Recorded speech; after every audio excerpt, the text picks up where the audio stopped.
hereby given that there has been duly introduced before the Board of Representatives of the County of Otsego, New York, a local law entitled, local law establishing the salaries of the Director of Real Property Tax Service 2, Personnel Officer, Director of Public Health, Commissioner of Social Services, Group 1, Commissioner of Elections, Republican for the year 2018.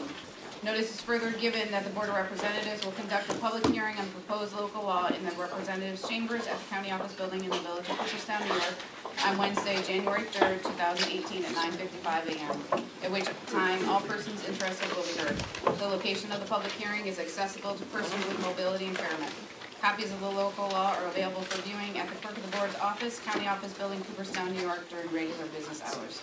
Dated December 21st, 2017, Carol D. McGovern, Clerk of the Board of Representatives, Otsego County, New York. Would anyone like to speak? If so, please stand, state your name and address. And this is for the public hearing. Regarding the specific act or just general public comments? This is for the local law. I apologize. In regards to the salaries. Is this in regards to salaries, did you say? Okay. I would take issue with that. I'm a unionized employee here. We have no contract that we're coming into. We'll have no raises this year. Our medical insurance has gone up. I'm speaking for the, whatever's left, 453 employees that may be left. This was wrong. It was done at the last minute. It shows a bias towards the management. And as a taxpayer of multiple properties, I take issue with this. Thank you. Would anybody else like to speak?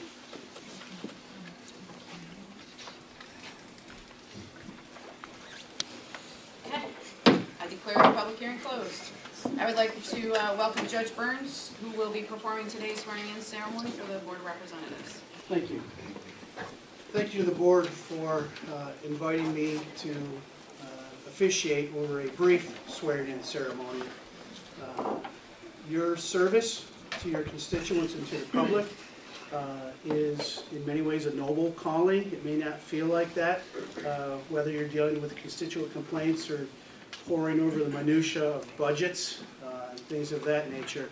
But we are a democracy, and you embody a living example of a government by the people and of the people and for the people. This is not the first time I've been asked to swear in a new Board of Representatives. This is a tradition that started several years ago. And I do so with the understanding that this is the board's desire to express to each other and to the public their commitment to work together in a spirit of cooperation and bipartisanship and towards the common goal of serving the public good. Would you all please rise? Raise your right hand and repeat after me. I'm sorry. Would the members of the board please rise?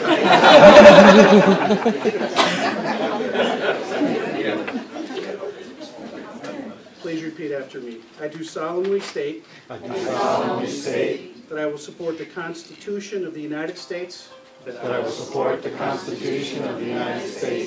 and the Constitution of the State of New York and that I will faithfully discharge the duties as a representative of the Otsego County Board of Representatives according to the best of my abilities. Thank you. Would you please lower your hand and turn and face your constituents? Ladies and gentlemen of Otsego County, I present to you your County Board of Representatives. May they conduct themselves in the coming year in the spirit of cooperation with which they began their services to you today. Thank you. That concludes our swearing-in ceremony. Thank you.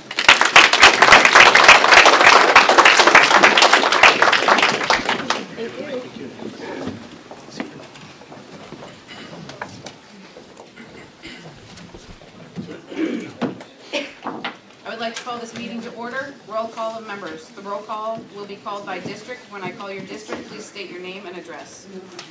District 1, District 2, Michelle Farwell, 643 County Highway 8, Morris, New York.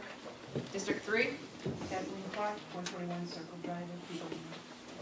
District 4? Andrew Stammel, 17 Spencer Drive, Oneonta. District 5?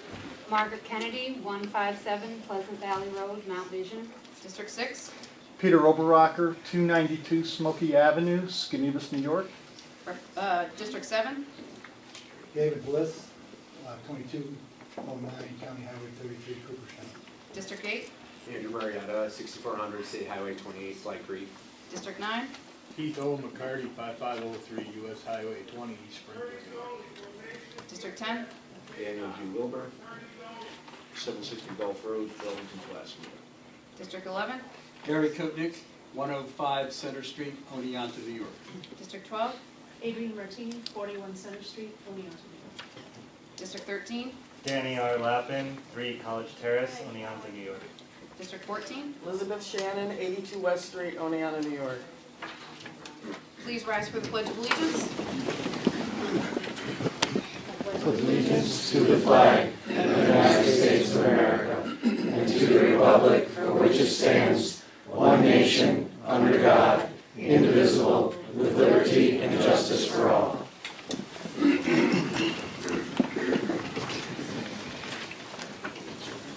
The next order of business is to elect a temporary chairman. Are there any nominations from the floor?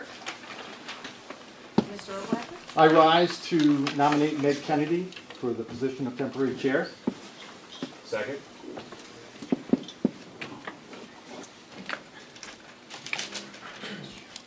Okay, we have a motion and a second. All in favor of Meg Kennedy as temporary chair, say aye. Aye. Opposed? Nay?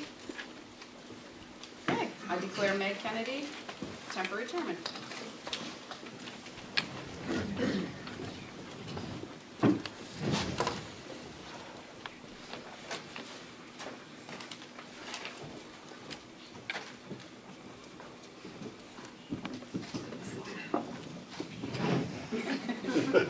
I'll call the meeting to order.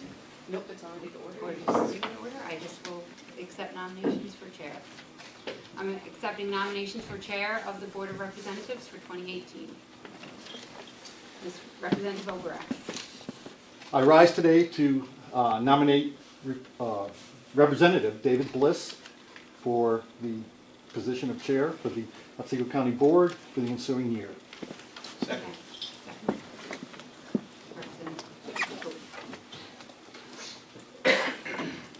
All those in favor, we do a roll call vote? I'm sorry. Procedural, roll call vote for. It is a roll call vote. Is there any discussion on this motion? We'll proceed with a roll call vote. Frazier? Farwell? Aye. Clark? No. Stammel? Aye. Kennedy?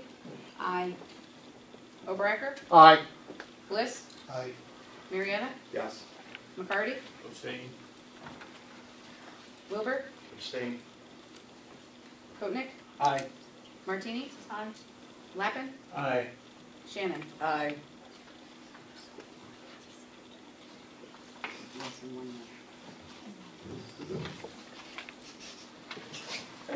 Motion passes 4,373 ayes, 554 noes, 439 absent, 862 abstain. Motion passes. I declare Representative Bliss chair of this session, Otsego County Board of Representatives.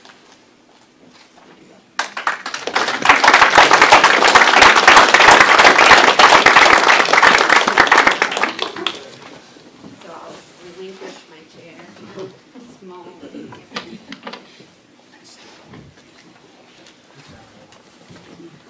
Thank you. Thank you, Kathy, for your I guess next order of business is to elect vice chair. I'll open the floor for nominations. Representative Stammel. Representative Kutnick? Second. We have 2 seconds. Ms. Marietta, Representative Marietta. Any discussion? A roll call vote.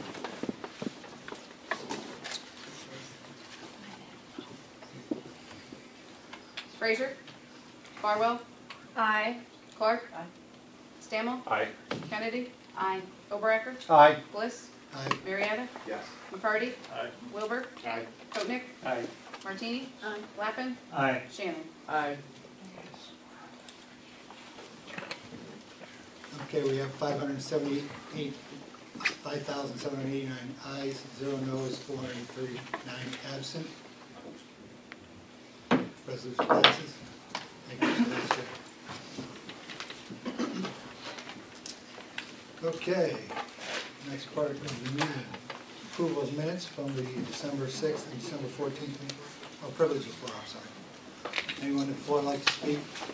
Please state your name, address, and keep it brief to 3 minutes. Yes. Richard Sternberg, Cooperstown. About 6 weeks ago, I requested of the county the rules of order of the Board of Representatives. I was told to, I talked to the county clerk, I was referred to the clerk of the board. Clerk of the board told me I had to file a Freedom of Information Law request. I find it very strange and terribly inappropriate that a citizen of this county has to file a Freedom of Information Law request to know the laws of this county. I filed an appeal, an objection. I'm still waiting to hear the response for that. In any event, both the laws of the county, any of the laws of the county should be readily available to any citizen without cost, without any special appeal, without any special application, and frankly, they should also be online where I could not find them. Thank you.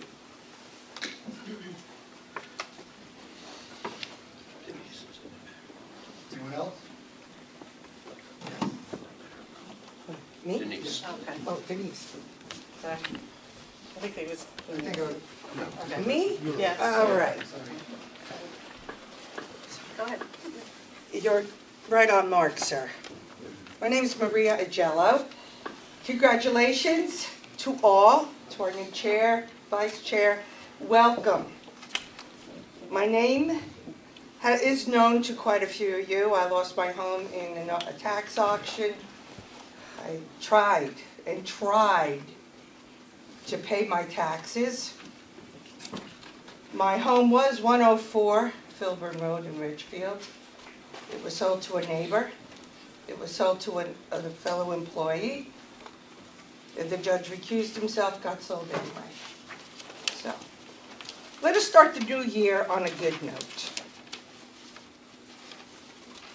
Bill Cherry, who is the treasurer of Schoharie County, stated that he sold homes as a last resort when there was no hope of getting the taxes. Well, our treasurer, Dan Kroll, had every hope and promise to get the taxes, fines, and penalties, plus an extra $500 as per a resolution, and he chose not to. He was more concerned about the catalog buyers, more concerned about a prospective buyer out of nowhere than keeping people in their homes. And that went for Mr. Bob Force, Julianne Elliott, Kevin Hoey, who did get his property back. So, that is that story. And I'm still fighting to get my home back, or compensation thereof.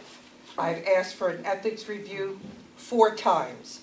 I have foiled and asked, as you have, sir, for the resolutions that we don't need to do this anymore, that we don't need a resolution to have a resolution to take homes. I have been told in a response, this requires legal research.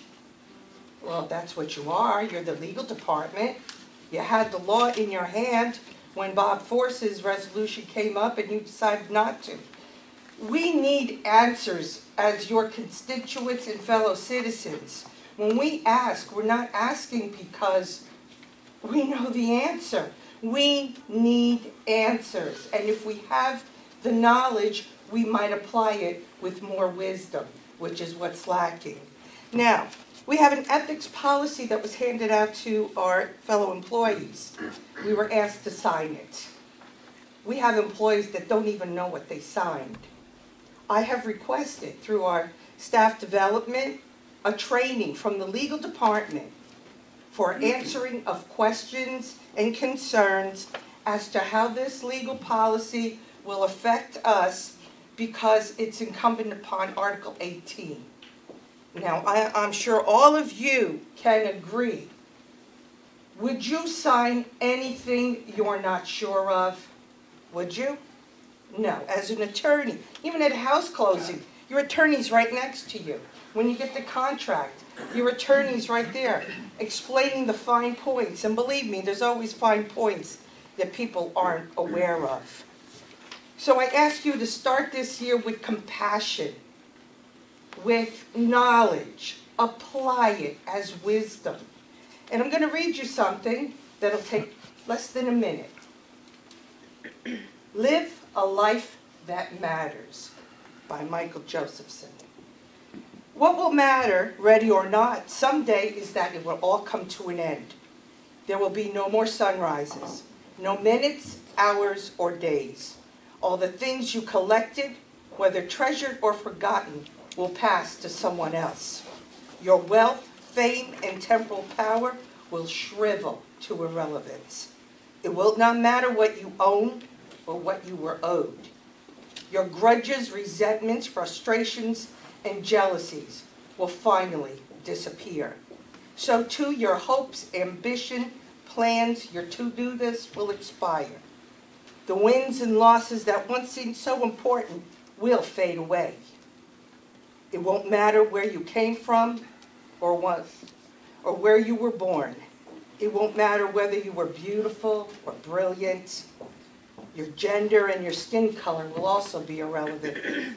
So what will matter? How will the value of your days be measured? What will matter is not what you bought, but what you built. Not what you got, but what you gave. What will matter is not your success, but your significance. What will matter is not what you learned, but what you taught.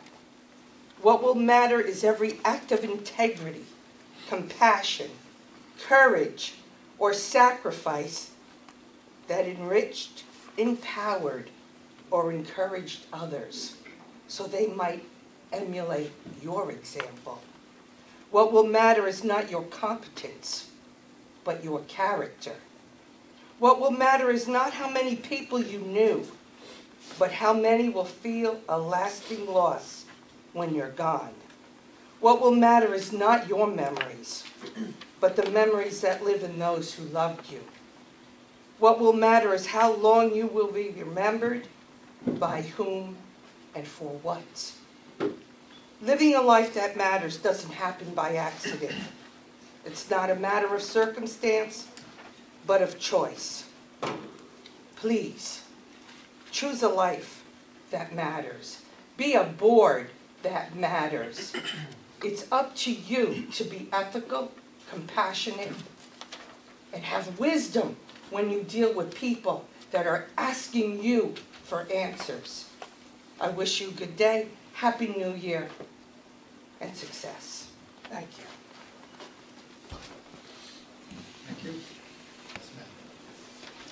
Hi, my name is Denise Oliver, and I'm the coordinator for the Otsego County Child Advocacy Center. And today, there's Resolution 43 is going to vote on a salary raise for my position. So I handed out 2 letters of support. Well, one's an email, one's a letter of support. One's from John Neal, the district attorney, who's my boss, and the other is from Dan Crowell, the treasurer. He was a treasurer at the end of last year. So I just asked for your support in this, and just wanted to get those letters out. Thank you. Thanks. Anybody else? I'm here today to support Maria Jello. A couple years ago, her home was taken. Judge Burns, who swore you in today, we went in front of Judge Burns the morning of the auction. He ordered that an announcement be made at that auction. And the announcement was made at that auction.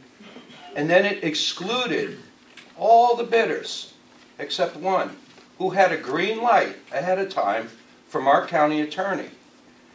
In lieu of the ethics policy that was in the law which was the law at the time, which nobody has been signing for 27 years. Now, all of a sudden, ethics has come to the forefront when you're coming after our sheriff's son. To us, you had no business doing what you did to people that are working here in this building and selling to county employees with insider knowledge, and then excluding this person from paying almost 52 days prior to the auction. I'm sorry, can't help you. But you can buy it yourself. Well, no, you can't really buy it. You can have somebody else bid it in. This is nothing but a shakedown and extortion. And this does not represent what Otsego County is about, and that's why I'm here today. I'm an adult protective worker. I've been in the DSS for 18 years. There are people in this room that know that people have been made homeless because of this policy. And I challenge anyone who lost their home to stand up to people that are doing this when it's not happening in our neighboring counties. They'd have taken her money. You know it.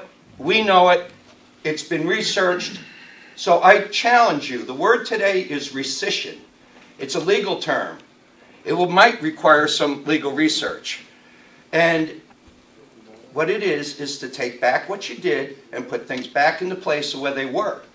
Return this bidder's money and allow Maria her home and land, what was rightfully hers, what she and her husband built.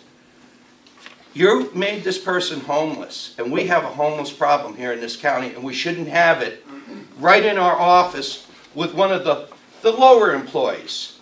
You sold it to somebody up in the mid-level, somebody who's considered a management team employee. Not right thing to do. I challenge you to do the right thing this year, and then you won't have to hear from us every month. I appreciate that.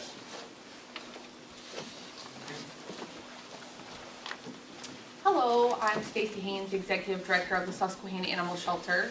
Congratulations to all of you for being in this position.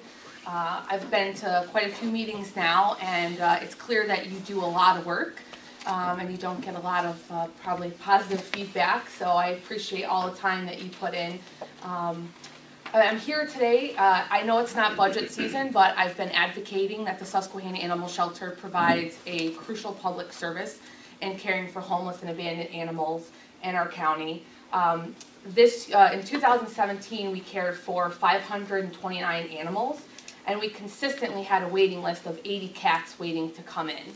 On average, per day, we had 77 cats that our staff were taking care of in-house, and then we have more in fosters.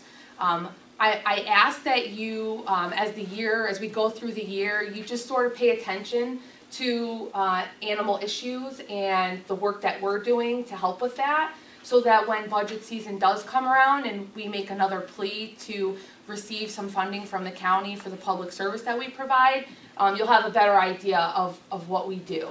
Also, I'd like to take this opportunity with the current weather conditions to point out to you that Otsego County does not have an animal cruelty investigator.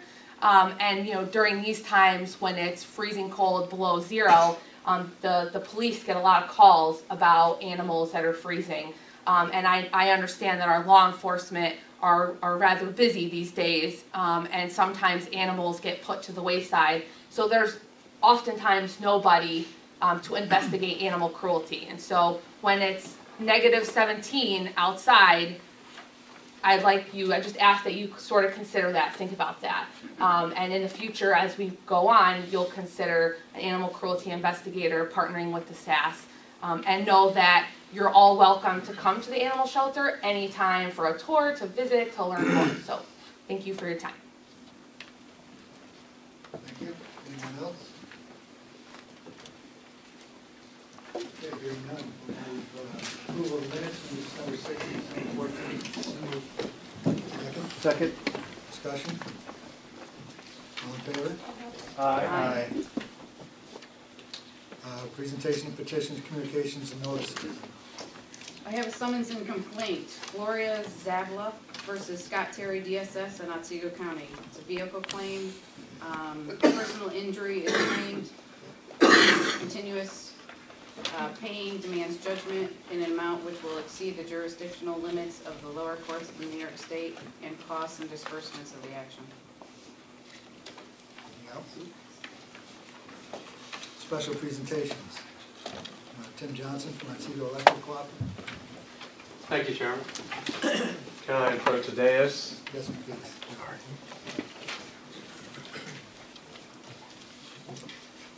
Good morning, everyone. Thanks for the invitation to come and speak to the board and the public about our project.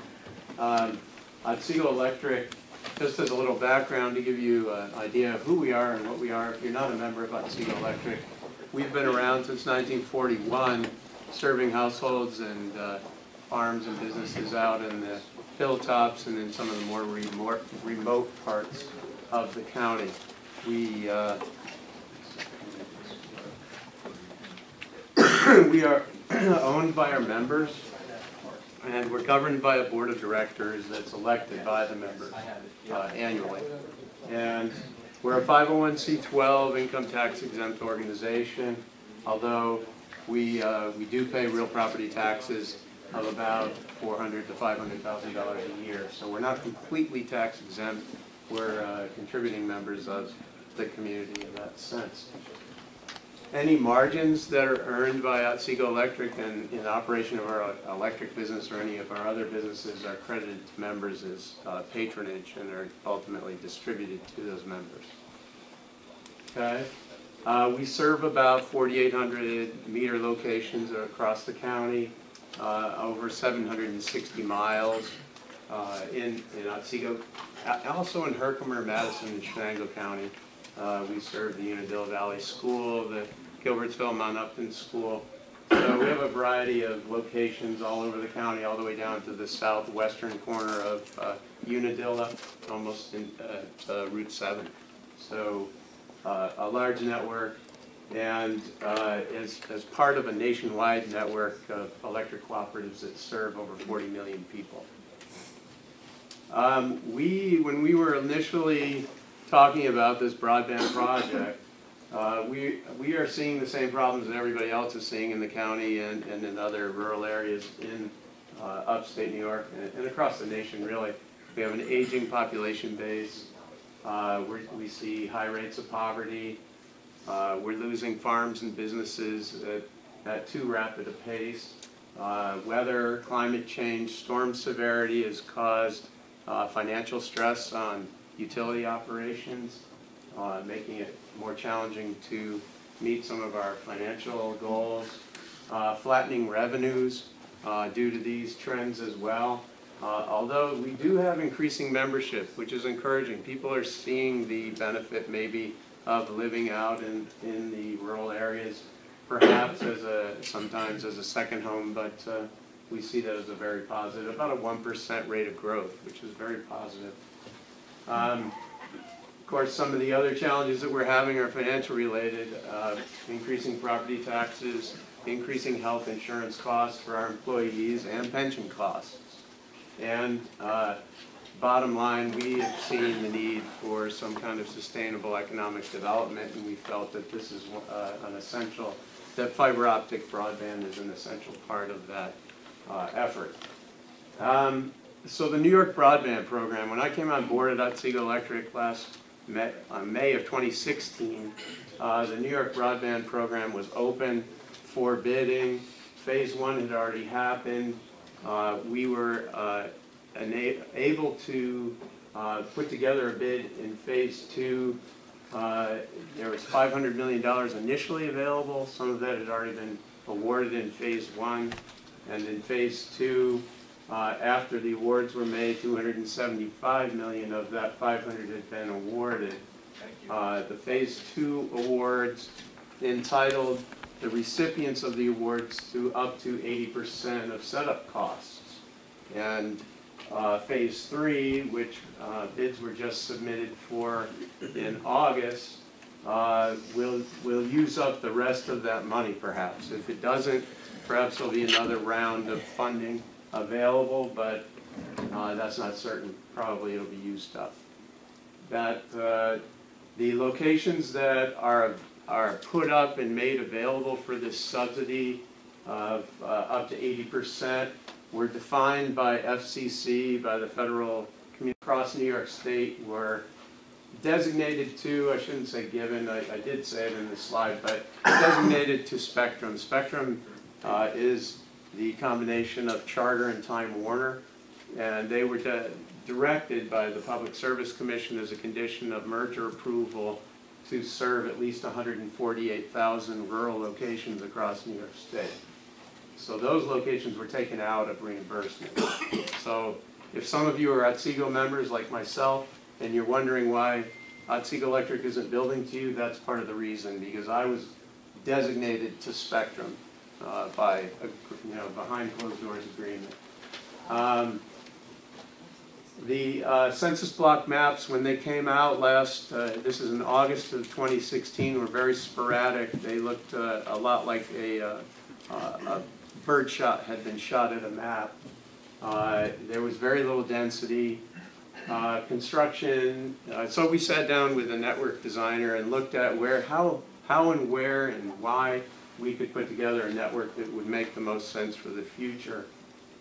We had to plan on construction being completed by the end of this year, so we had to move pretty fast. Awards were had been announced in November, was it, Jim? In 2016. We were awarded, our bids had to be in by November of 2016. Our award was notified just after the first of the year in 2017, and we finally got our documents from the New York Broadband Office in March of last year so that we could get to the details of designing our network. So short window to build this system. We're now at the point where we're ready to start building, and we'll probably build, if we can get our fiber, by February 1st. We also have other constraints that are imposed by the broadband program. We have to offer 100 megabit service for no more than $59.95 a month. The governor has imposed, as part of the $3.9 million grant award, that we have to make an attempt to get 30% of our contract money out to minority and women-owned businesses. And this is all being administered by the Empire State Development Corporation in New York City. Phase 3 awards that we just applied for and are waiting to hear from, the state on, would include FCC money, CAF money, Connect America Funds money as well. So although the construction contribution from phase 3 only be 70%, we'll also be able to get a match from the federal government of up to 70%, double of what our bid amount was. Okay, so Otsego Electric has created this division that is within our existing corporate structure called OE Connect that'll operate this fiber optic network. We were given $3.9 million, as I mentioned, from phase 2. Our total costs are running about $5.1 million in our bid. It'll probably be more than that, but we have to spend out of our pocket at least $1.1 million to build this. It'll cover about 260 miles to 270 miles of our system. We'll pass 714 housing units in the county that are reimbursable, but we'll also pass other households that are not reimbursable. Anyone that we pass and are within reasonable reach, we'll obviously be very happy to serve. The connections that we'll offer, this will be a fiber to the home system, which is a state-of-the-art system that'll allow us to give anyone who wants it up to a gigabit of speed and with no capacity limitations. We'll also offer VoIP phone service. That'll cost $30 additional per month, so it's a dual offer, a double play, so to speak, in the fiber business parlance. What else? The some of the reasons why we're doing this and some of the additional benefits are that there's statistical research showing that the value of homes that are served by high quality internet, very fast internet, increased by as much as $5,000 each. This will allow smart home applications within the households, Internet of Things. You'll maybe be able to install a smart thermostat or a smart toaster if you want that, a smart hot tub, you name it. And it'll allow and encourage more teleworking. We have quite a few people within our system who telework already. They may be using satellite or a cell phone hotspot, and they'd be able to switch over to a more reliable and maybe less expensive option. Satellite has been very good. We actually have operated a satellite internet business for over 12 years. It's quite fast, but there are data caps. 10 gigabits a month roughly, and then you have to buy more data. So it can get very expensive for people who use a lot of internet. So we think this will help teleworkers for sure. It'll enhance business connectivity. Sales and marketing online will increase. We hope to see additional jobs made available for small businesses through economic growth. High quality telemedicine. So that those of you who have that type of health insurance benefit may be able to avail yourselves of that. And educational opportunities. I know in my own household, my youngest, as my kids went through school, more and more of the work was being done online. And those of you who have kids in high school now know what I'm talking about.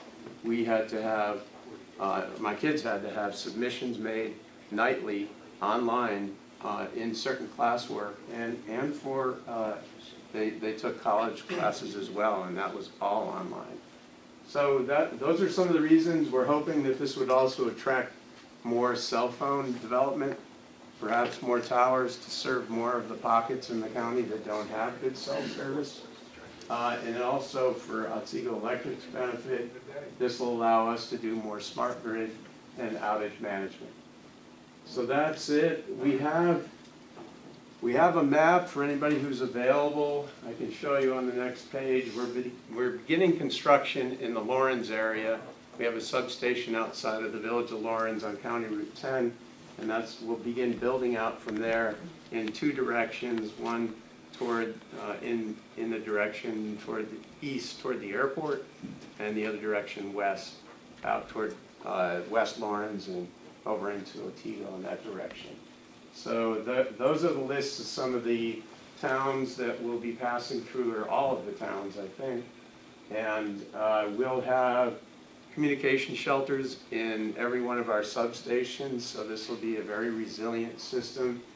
We'll have connections with the outside internet world made available to us through ION First Light from a connection that we'll have at our offices in Hartwick, and also possibly at another location along the line.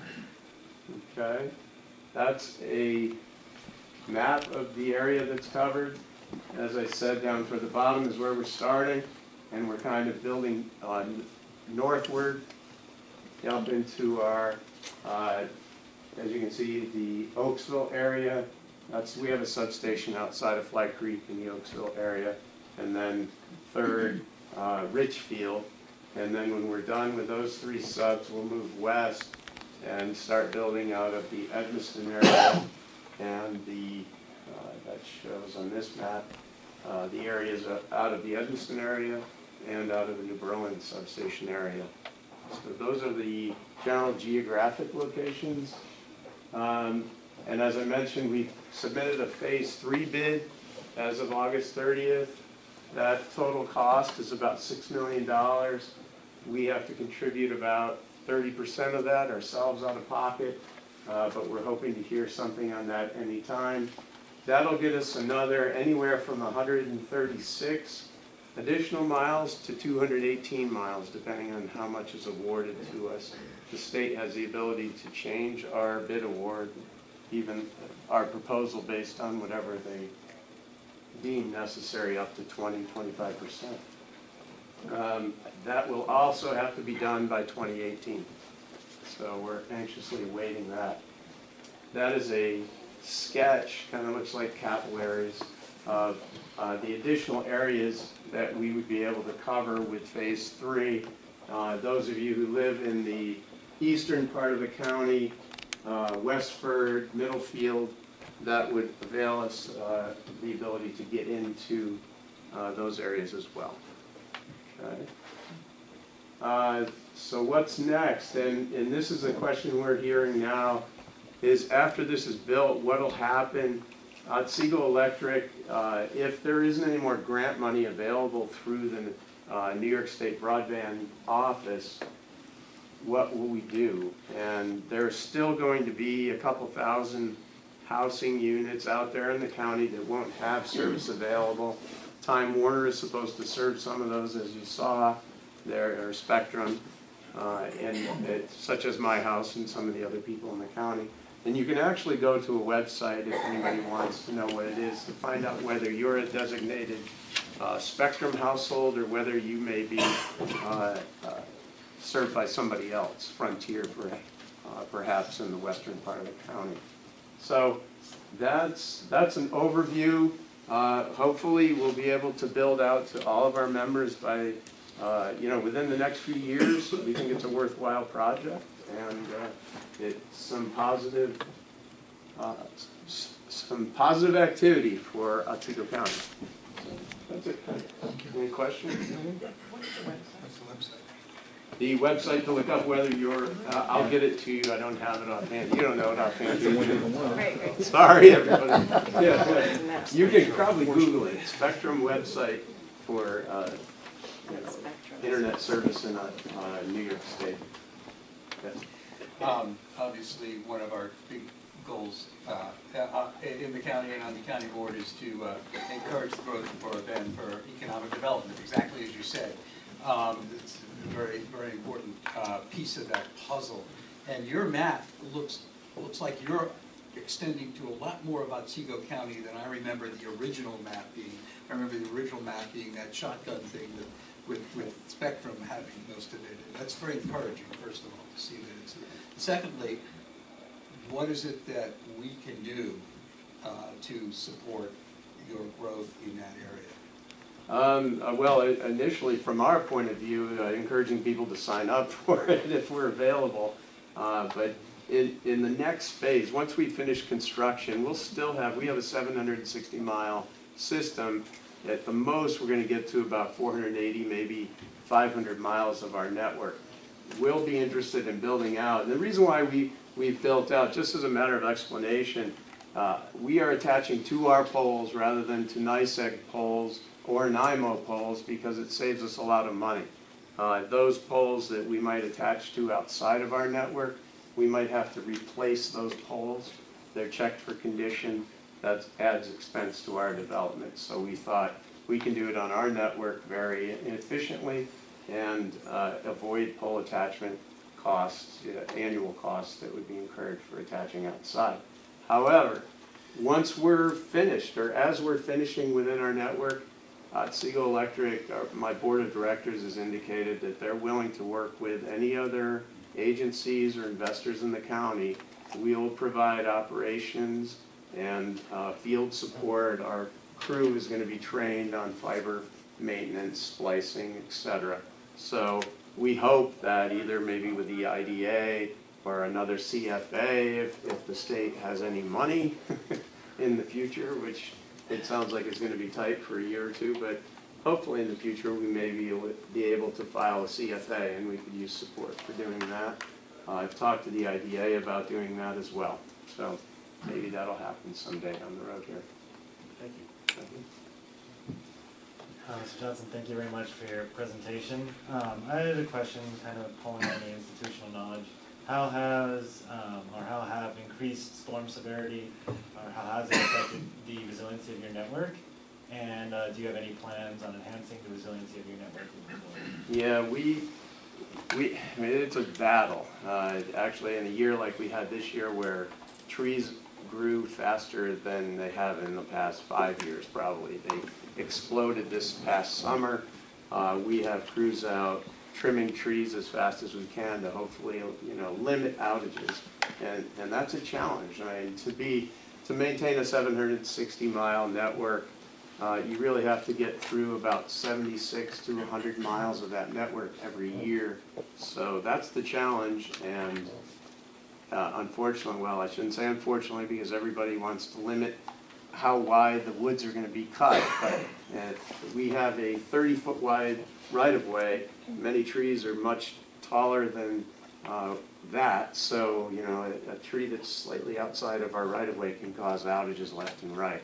Unfortunately, that's what's happening. We're seeing more wind, pardon me, straight line wind, almost tornadic type wind at times, and localized events that you can't really forecast anymore. So resiliency is a big issue, and that's we focus on it, but there's only so much you can do to maintain our network.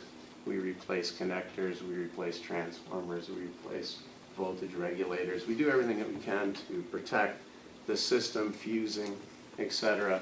But it's a battle. It's a continuing battle. Hi, just wanted to let you know, I don't know if you were yesterday down at the State of the State that the Otsego County Chamber had. Oh, I was there, and I did ask, and I did mention Otsego Electric specifically as a private company that was building out internet broadband infrastructure.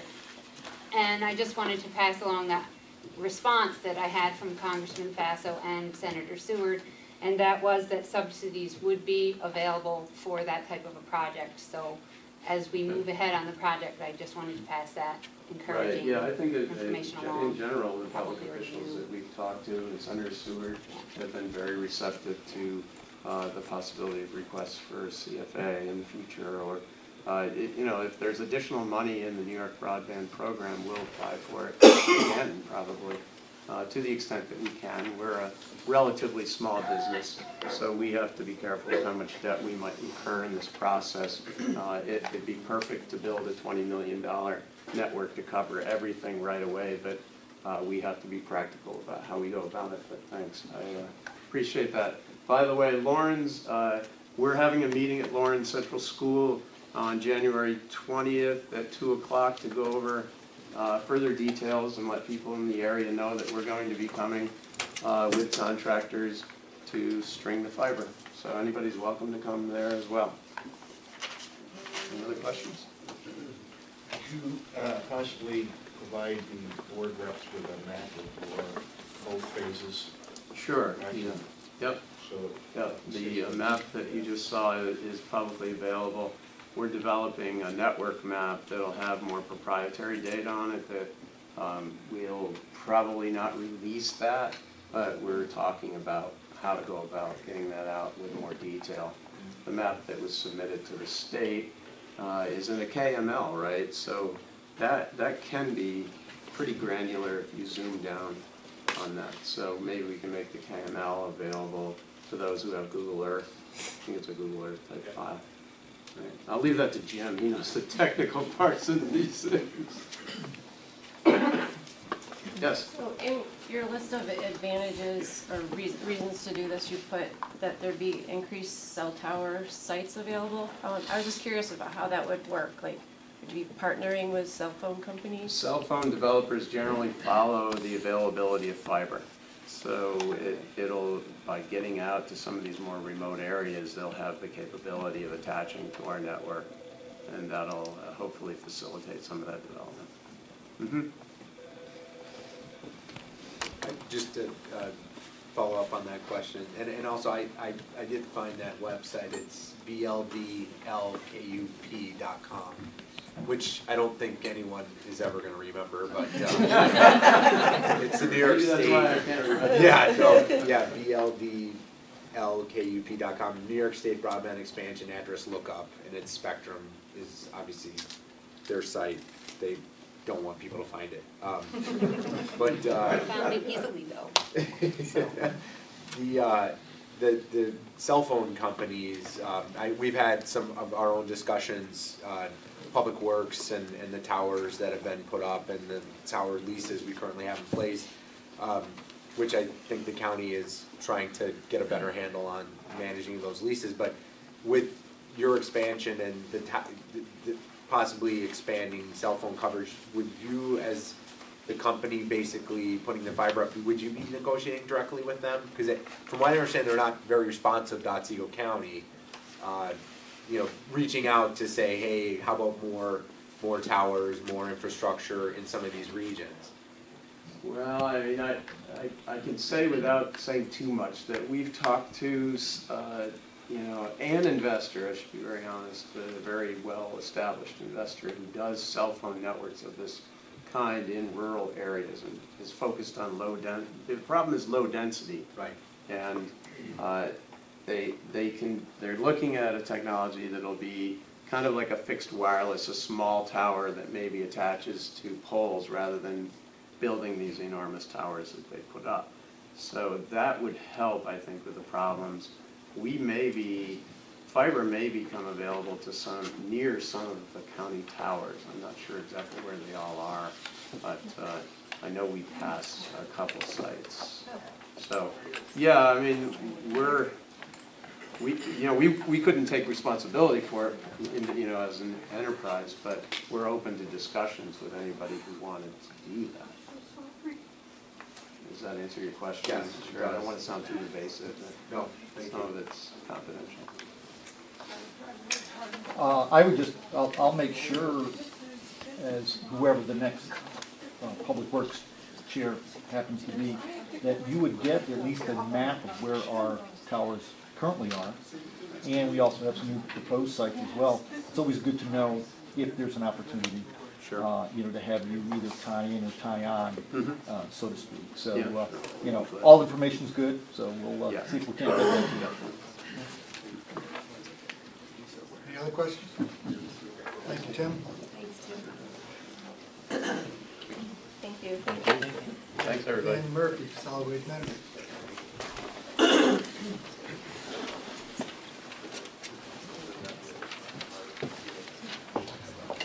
Hello everyone, my name is Dan Murphy and I'm going to talk about the updated local solid waste management plan that I helped to produce with the Otsego County Solid Waste and Planning Department. Just a quick introduction about myself. I'm a junior at SUNY Oneonta and I'm majoring in environmental science and geology. I'm originally from Poughkeepsie, New York, which is located in the Hudson Valley. And a year ago I was selected by council as an intern to assist with producing this local solid waste management plan. And it was through the Paul Lansbury Scholarship. So we needed to produce this document because it's required by the New York State DEC. And it's going to replace the expired plan produced in 1991 by MOSA, which is the Montgomery Otsego Schoharie Authority, which for any of you that don't know is was the three-county partnership with Montgomery County, Otsego County, and Schoharie County to handle solid waste, and it dissolved in 2014. So what is a local solid waste management plan?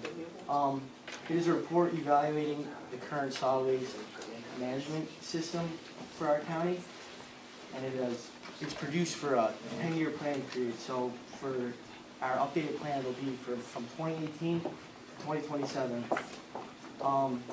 This plan can be used to assist with solid waste management decisions. It also identifies alternatives to help reduce the amount of solid waste being produced in our county.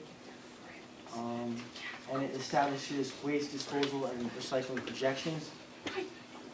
The main goal is of the plan is to reduce the amount of waste being produced in our county and increase the amount of waste being diverted away from landfills or incinerators, for example.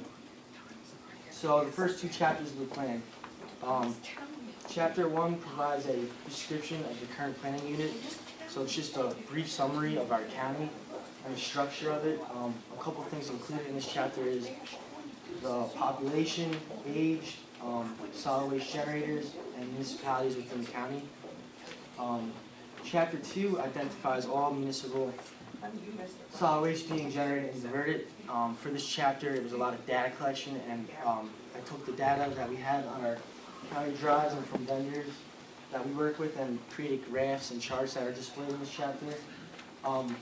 Over here, on the right is a graph I produced that shows the amount of solid waste produced to recyclables. As you can see, 11% of the waste produced in our county is recycled compared to 89%, which ends up in a landfill. So a couple of things included in this chapter is the amount of municipal solid waste, recyclables, scrap metal, e-waste, and C&D, which is construction debris. Chapters 3 and 4. Chapters 3 evaluates the county's existing solid waste management system. So a couple of things. It's a more in-depth description of the categories in Chapter 2. And it also includes in-county and out-of-county solid waste management facilities, landfills, public education and outreach, market analysis, and more. Chapter 4 evaluates the existing administration and financial structure, which is a summary of the county's legislative structure and solid waste budget. Chapters 5 and 6. Chapter 5 identifies alternatives that aim to reduce the amount of solid waste being produced by the county. And there was 15 alternatives that we had to research and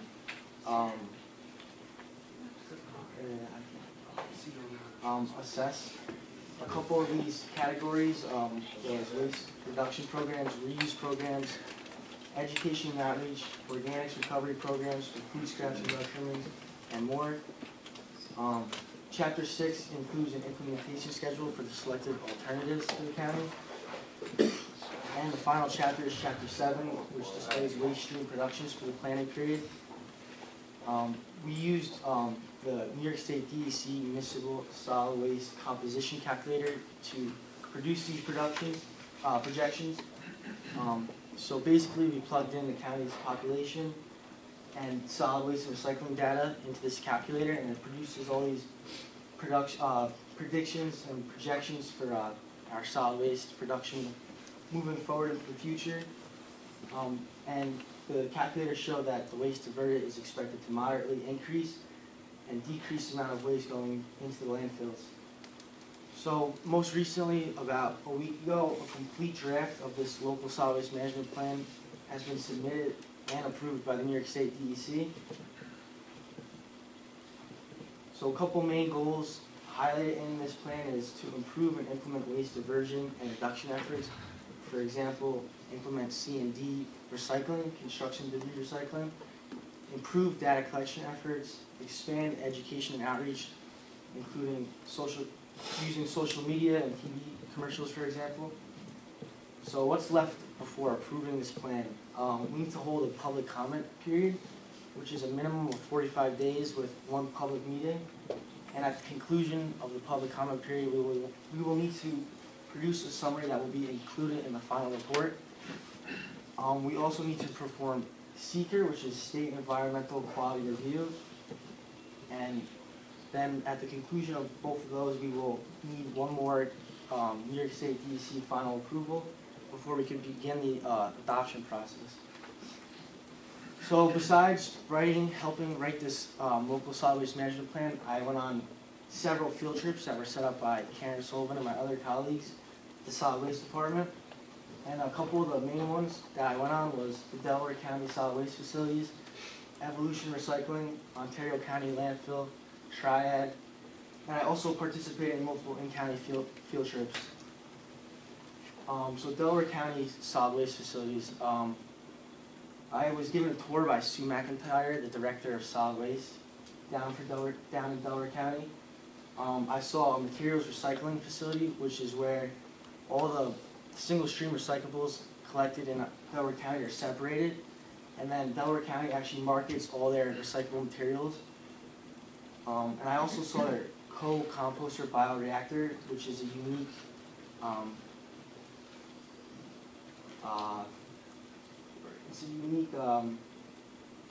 facility, I guess, that is where they put all their garbage into, and it produces a compost material which is high in organics, and it's used on highway projects, for example, and it's also free for any Delaware County residents to come pick up and use as they choose. And I also saw their landfill, which is held on this same piece of property. And Evolution Recycling was another field trip I went on, which is located in Johnstown, New York, which is where all the e-waste collected in Otsego County ends up. And this is where we send the mattresses to be recycled.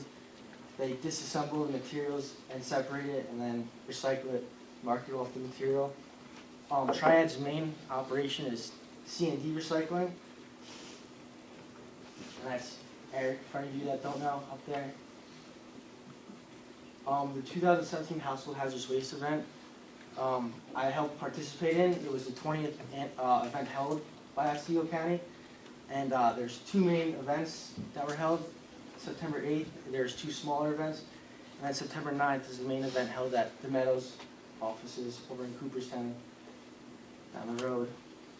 This is just a table to show what was collected during the Household Hazardous Waste event.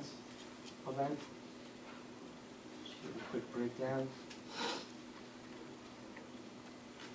And just to summarize everything, Otsego County's updated local solid waste management plan is nearing completion. And I gained many skills throughout my time as an intern with the planning and solid waste department, including techniques on how to develop a local solid waste management plan, data analysis, data organization, persistence with data collection, communication with the various businesses and groups, and much more. Multiple field trips were completed thanks to Karen Sullivan, Tammy Harris, and Eric Shivner that helped to further enhance my understanding of municipal solid waste and how it is managed. I will take all these things with me as I move forward in my education and career. Thanks, Karen, and everyone else I worked with. It's been an honor to work with you guys. So, any questions with the plan? Anything else? Yep. You mentioned 11% of the waste is recyclables. Do you know about how that compares with other counties? Off the top of my head, no, I'm not for sure. I'd have to look at their plans. We have a bunch on our county drive, but just off the top of my head, I'm not sure. I was just wondering that as you're talking about the final steps in completing the plan, the public hearing, is that scheduled for an upcoming board meeting? Or? It hasn't been scheduled yet. Okay. I don't think it's through a board meeting, right? Yeah, It's no, not through the board? Hearing, it's a public comment period. Public comments, Right. okay. So we don't have a hearing, we just are open comments, and then that plan is brought to the board for ultimate approval? If I could just add one thing, I mentioned this to Daniel this morning. When we knew we had to prepare this plan, we got an estimate from a contractor, which was around $50,000.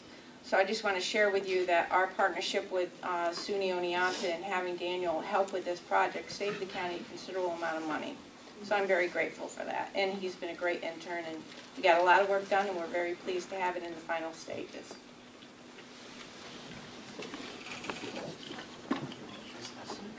I've heard some concern lately where some of the recyclables are not clean. Yeah, that's actually a big thing. So China this summer announced that they're no longer accepting recyclables past a certain contamination level, which I believe it was at, before they announced this, it was like a 5% contamination level, and they lowered it this summer to like a 0.7% contamination level that they will accept, which provides a big problem. But Casella, do you know Casella? They handle like our northern and southern transfer station. So they we were sending all our recyclable materials to Sierra, which I believe is over in Albany, and now we're sending it to Taylor Recycling because they market all our recyclable materials in the United States. So we don't have to worry about sending it over to China, and that contamination level issue is no longer a problem for us. So it's no longer a problem? Well, it is, but that's on TV. Yeah. In our plan, we mentioned how we want to work on educating the county on cleaning your recyclables correctly, for example. But yeah, so we switched over to Taylor Recycling. It's my understanding that China has also reconsidered and backed off that a little bit. Yeah, but it wasn't. Not back up to 5. So. Yeah, it was like from 0.5 to 0.7, so really it's not a big difference compared to what they were accepting. Was there anything in the data collection process that jumped out at you? And great presentation, by the way. jumped out specifically? I thought the e-waste stuff was pretty cool because even like at home, like I have underneath my bed a big bag of like cell phones that when I was younger, before smartphones were a thing, I used to just break cell phones like it was nothing. But then I started working with them, I was like, oh, like, and I like ended up recycling my cell phones and stuff like that. But back home, like I know more about this county's how solid waste is handled than back home, which is kind of a problem, I think. Like I don't know where to even bring like a TV, for example. It's just not as advertised back home, I feel like. So it's been cool to see how it all works up here. And I actually I think it was my spring break, I met with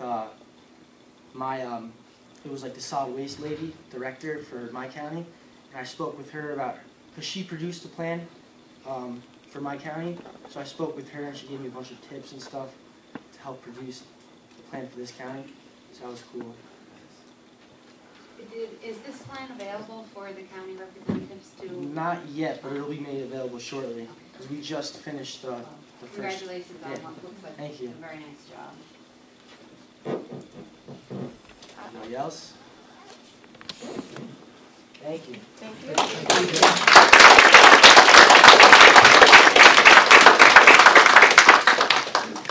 The interns have been a very valuable resource, and we hope to use them even more. So thank you for a very nice job.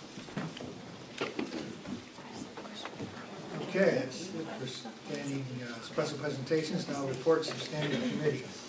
Public Works, Representative Olber. Thank you, Chairman. Good morning. Happy New Year to all.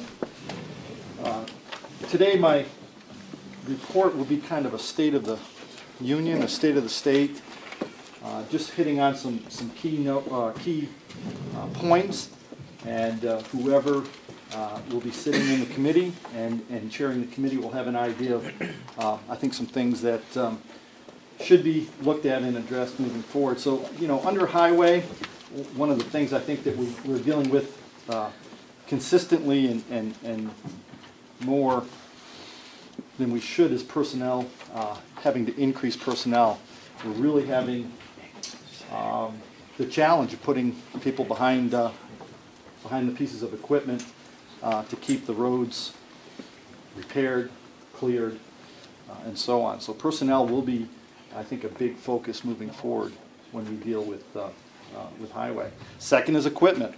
Not only do we have the challenge of putting the people in there, but we have the challenge of putting them in pieces of equipment. We have made some really great strides in that area. I'd like to thank the sitting committee of Public Works for really taking a focus and getting some newer and improved equipment down there for that. All of these things hopefully would equal more improved and better roads, and I think that's what we're all ultimately striving for. So that's kind of some key points there for highway. Under buildings, again, I go back to personnel. We've lost some people to other positions in other places. The challenge, of course, is always to put somebody in that place to take care of what I call repair and replace. And that's the other part under buildings. We're going to be challenged moving forward with that consistently, repair and or replace. We have an aged kind of buildings and grounds to deal with, and moving forward I think that's going to be something, again, that's going to need to be addressed fairly regularly. So moving forward, some other key points for I think Public Works is the Rose Hill land sale. I think moving forward we really should start to formulate a plan and take care of the Roses Hill, getting that back into the tax rolls and off of more or less off of our concern under Public Works. Looking at 242 Main Street, the building there as potential, what's the word I'm looking for its potential. I guess I'll do it that way. Are we well served by keeping that building there, or would we be better served looking at potentially a sale and finding another place? I did hear through, I think it was one of the news services, that Bassett is very interested in putting together a garage, parking garage plan, and we've spoken about the potential for our highway aged highway building that is down there as a site. I would like to plant a seed, if I could, and say that that could potentially be one very nice site for a parking garage. We'll see how that works out.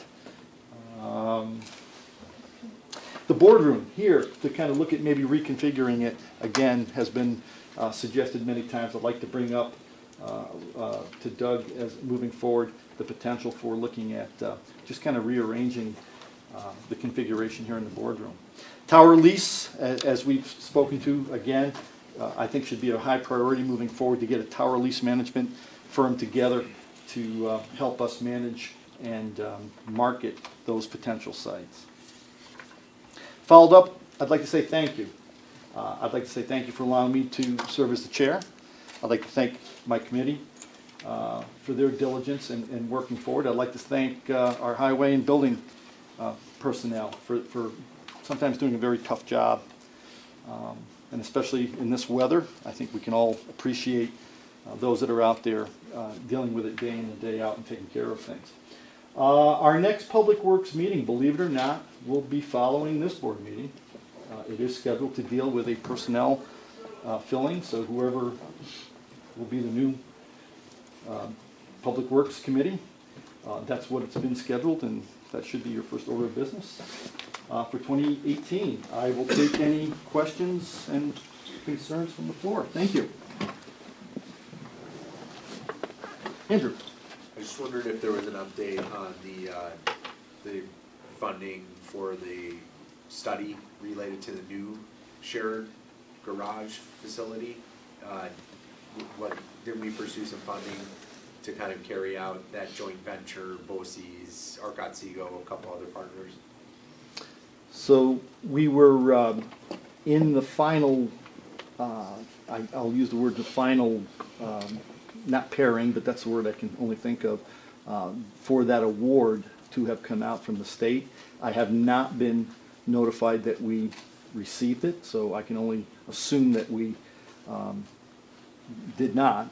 I was told many times, and even more so very recently, that there are still revenue and avenues for us to work through to get funding for that project. There was enough there, apparently, that they saw the benefits of at least, pursuing it. So I have not heard any other updates other than that. And it was also then kind of tied in with the merging of the potential towns. So as far as this moment right now, no, I don't have a firm update. Andrew, I don't believe they've awarded it yet. I was up in Albany last month, and they haven't made those even though we made a presentation in July, yep, we're still wrestling with it. Okay. So where there's hope, there's still. Hopefully they budgeted for it, because they hyped it. Yeah, I think it was like 20 million. So yeah, that would be nice. Okay, thank you. Thank you. Intergovernmental Affairs, Representative Kennedy. Thank you, Mr. Chairman. Welcome all returning and new board members to a new session. Just winding up with our December meeting for IGA. We did do a budget modification for some funding that had come in for Farmland Protection Plan grant. And I just want to emphasize here that we had to have the treasurer come in and we asked good questions, and we got to the bottom of this, and we discovered pieces of the balance sheet that I didn't realize that begin with 0000. That's a whole new level of discussion for funding, and it turns out it was an assigned fund balance, and we moved it into a place where it will be able to be used with some expenses regarding the farmland protection plan. But that's just a example of you really can never ask too many questions when you don't understand something. We did have clarity. We accepted bids for a new trolley. The funding for that is 90% federal funded and 10% paid for by the village of Cooperstown. So there's another moderately, very interesting funding, how transportation is funded. Most of it is federally funded. And it's been education.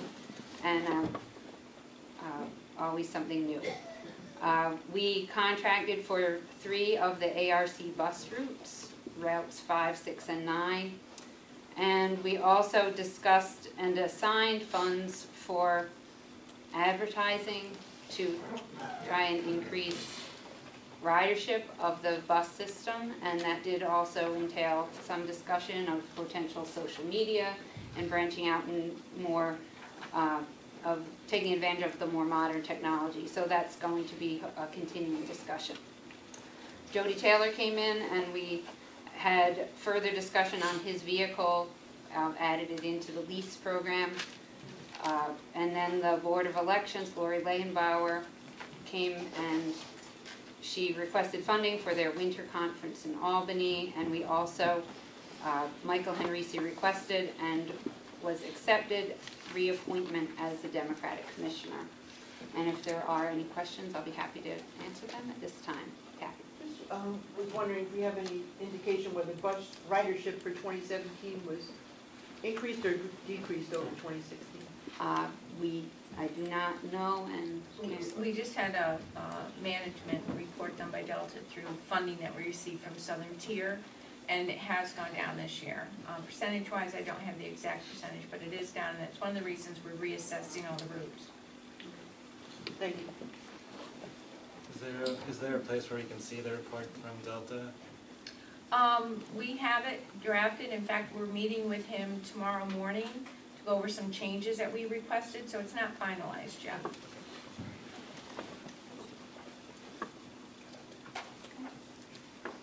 Okay, thank you.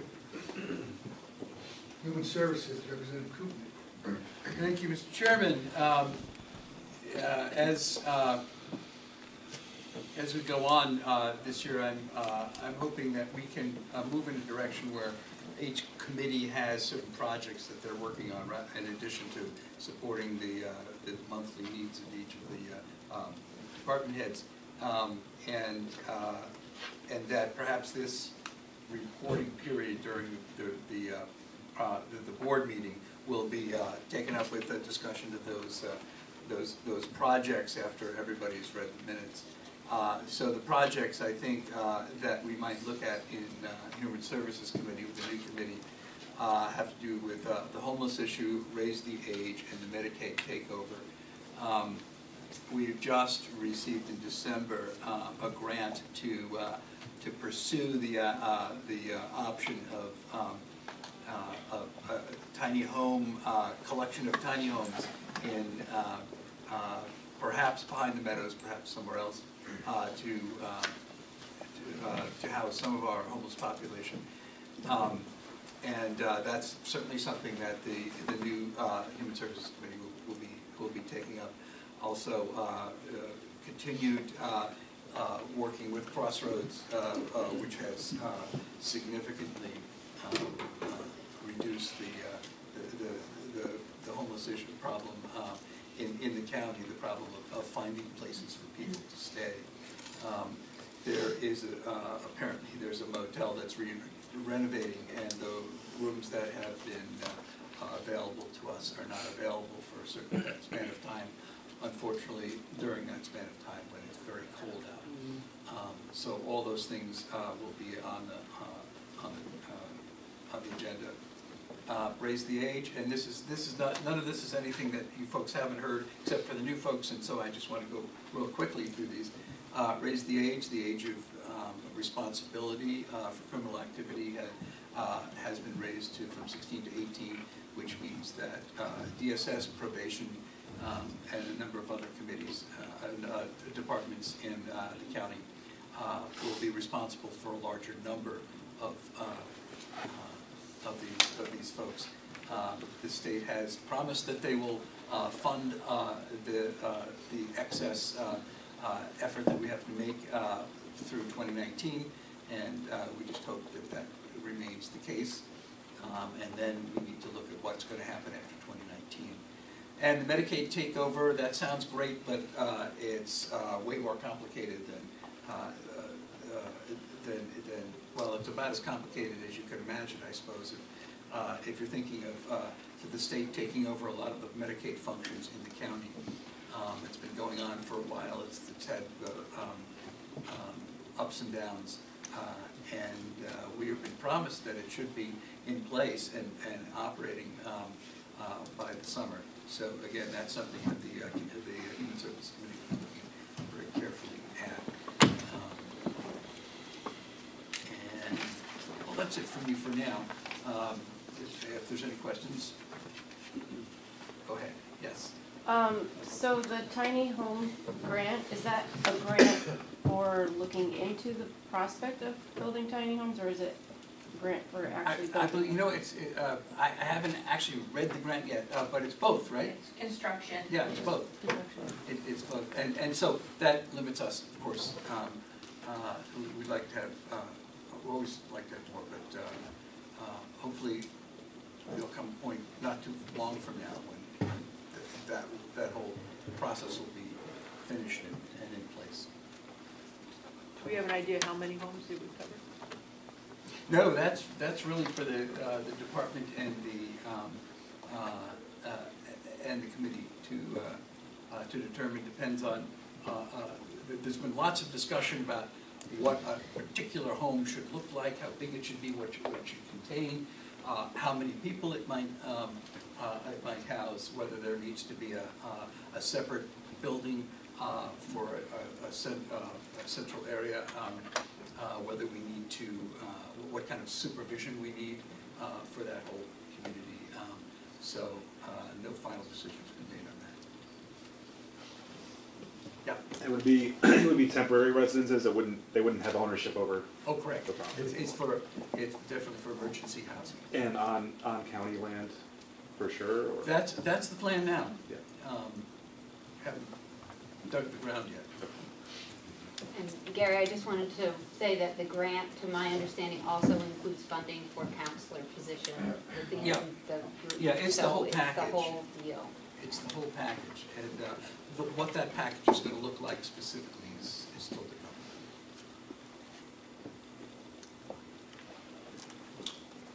come. Seeing no other questions, public safety and legal affairs, we'll have to go down to Representative McCarty.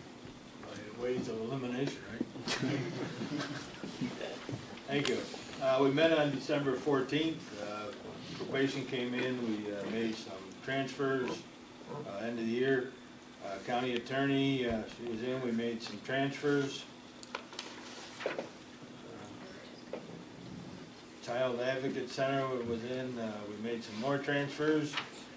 The sheriff was in and requested that public safety being approved and sponsor a resolution for 2018 to stop DWI plan, and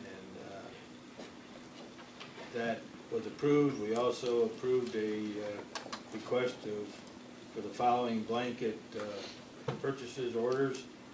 There was a list of them. I'm sure if you've all read the minutes.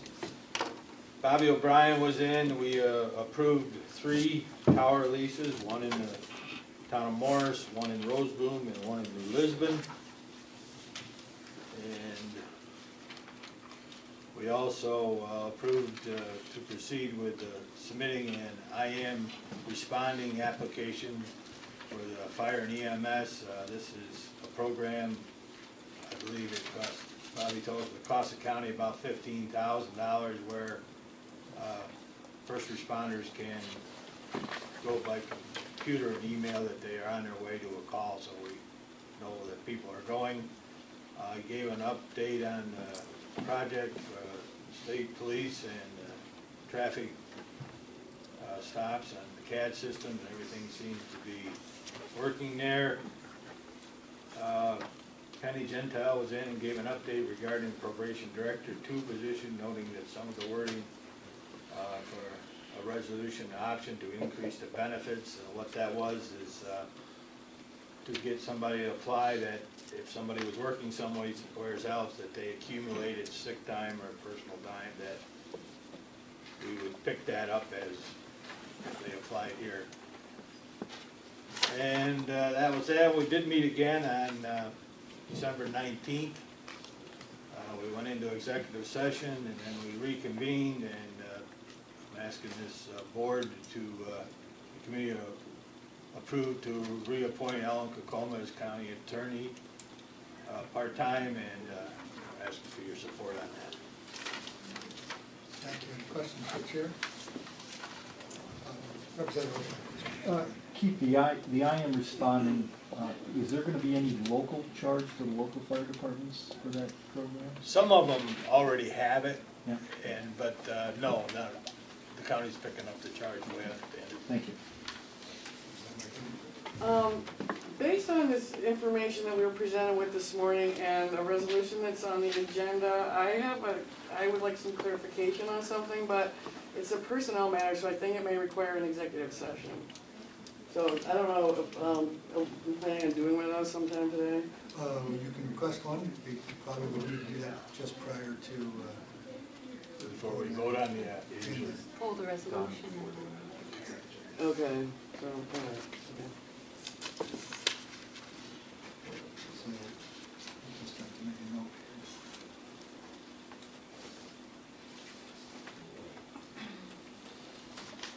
here. Okay, any other questions? Health and Ed. Yes. We met on December 12th, and mostly procedural things, which you can read in the minutes. Heidi Bond from the Department of Health we did talk quite a bit about a discount the drug card, which has saved the county about $4.8 million since it's been established in 2009. Talked about the success of the rabies clinics over the summer and the need to continue those. She also talked about a mobile app for public health, which may have applications in other departments too, where people can access a lot of information and services from the Department of Health right through the phone. So that's something we're looking into establishing. There is a cost, of course. It would be about $18,000, 100% reimbursable by grants, but then there would be a $5,000 annual maintenance that wouldn't be reimbursable.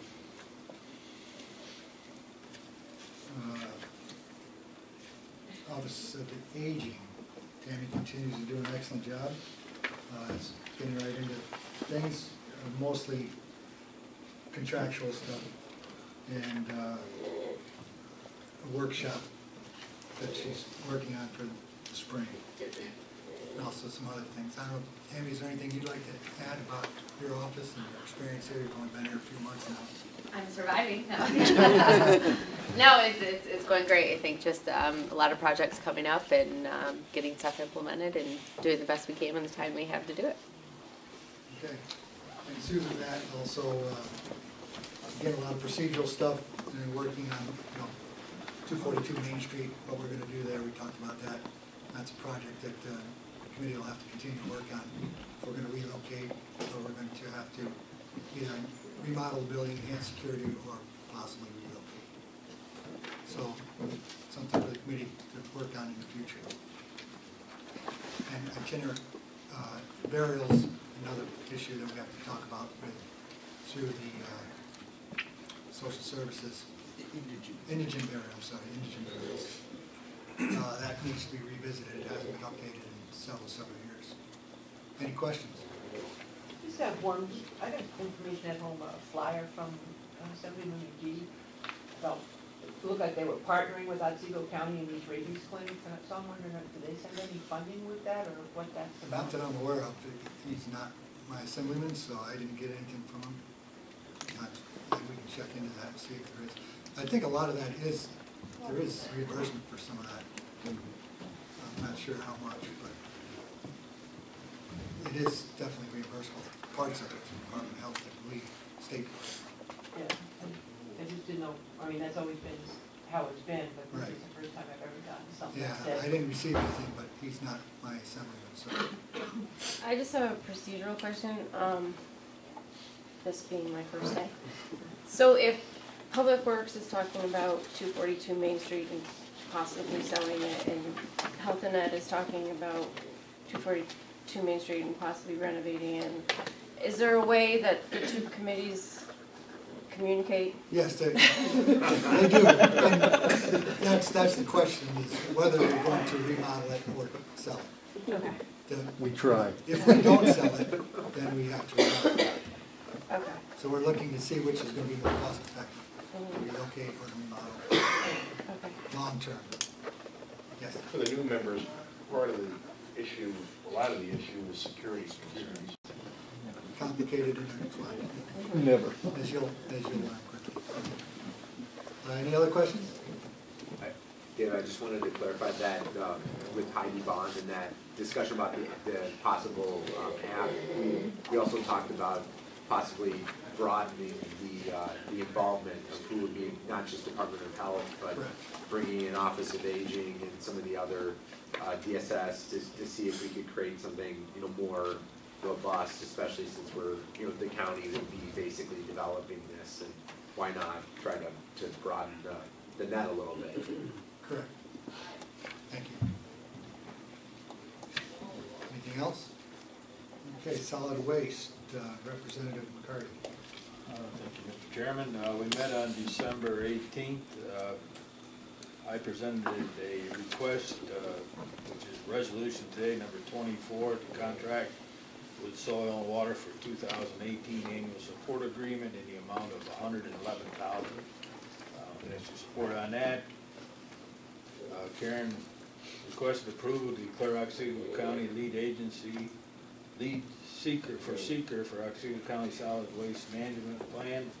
I want to thank Danny Murphy. He did an excellent job with that. She also requested approval to declare Otsego County as lead agency for seeker in Ag District 1, and also a consolidation plan. We approved that. We went over the solid waste reports for the month, just for a little information to date.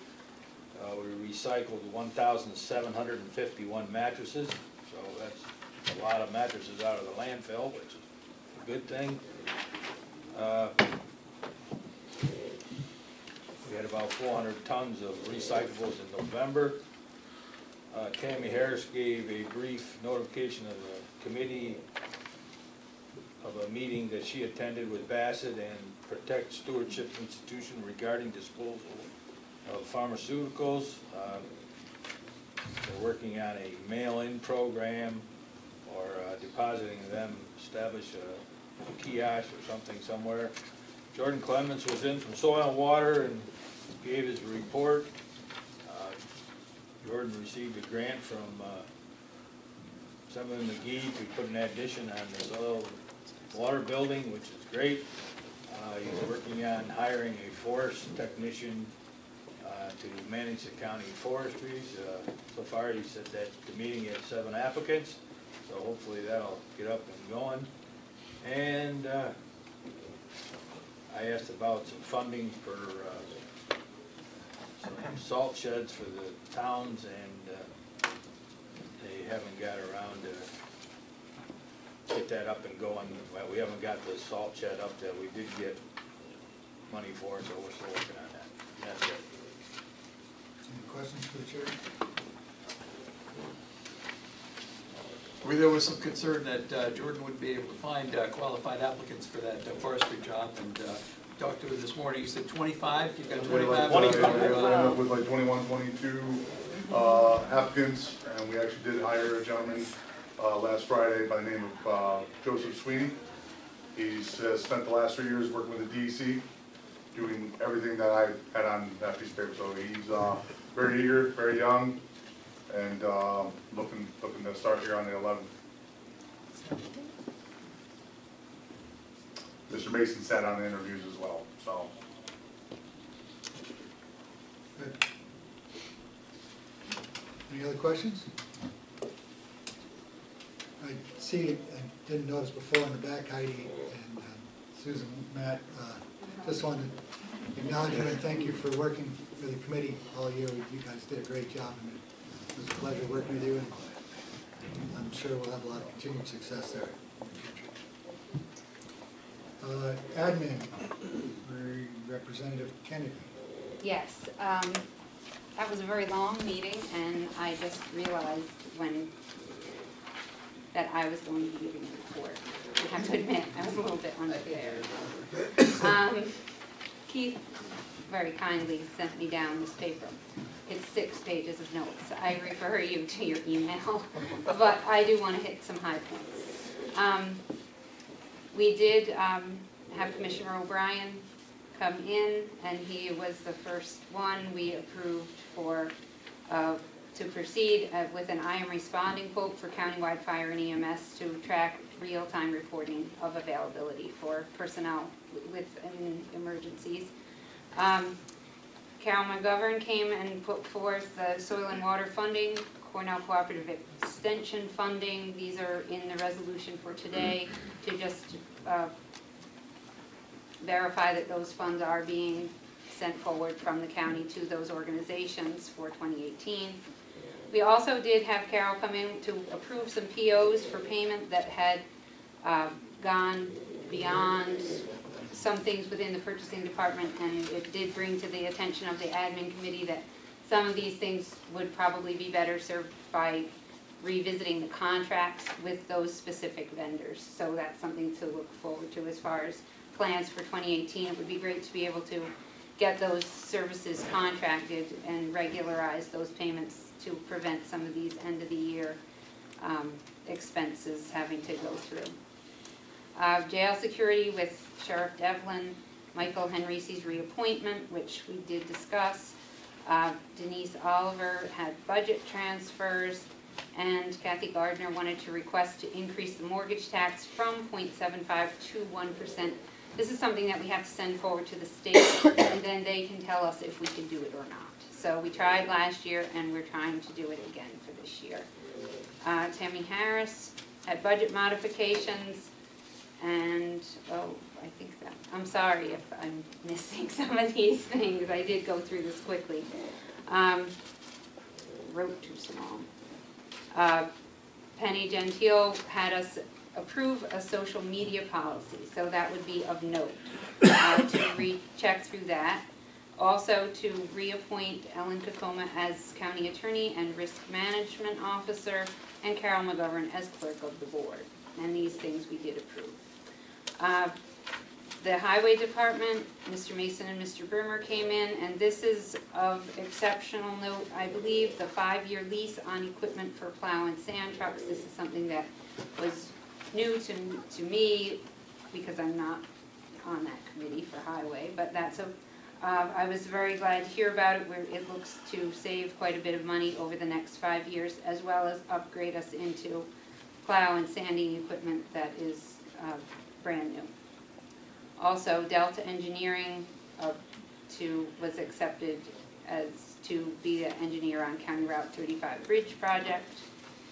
Andrew Trombley, our purchasing department head, phoned in and gave us some updates for the 2017, our inaugural year, using the purchasing department. And we had 1,886 requests, which resulted in 1,780 purchase orders being issued. And Andrew is looking forward to servicing our purchasing needs and keeping us compliant through 2018.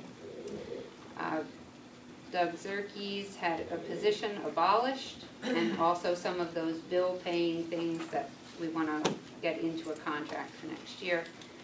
Mr. Schecker from Real Property asked us to consider eliminating the sunset clause for exemptions for Cold War veterans, and that was a very undisputed yes. The Cold War veterans now will not have to worry about that exemption running out. Eve from Eve Babugel, Eve, she's not here to see me butch her name. We renewed some contracts. Tammy McDonald, we unfunded a position and renewed contracts.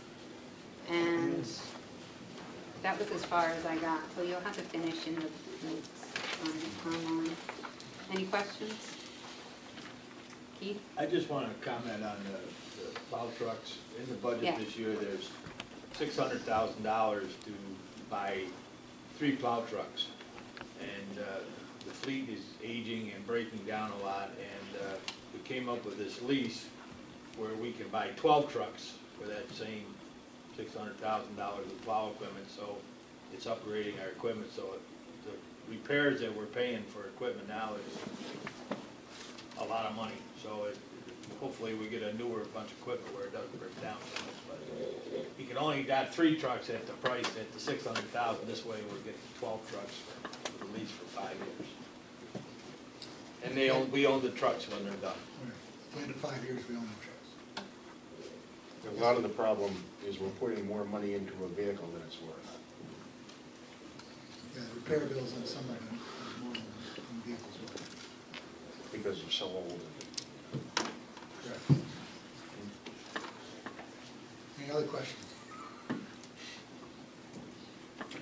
Special committees, negotiations, Representative O'Brien. I believe we have a date set this month for negotiating. Let me see if I can pull it up.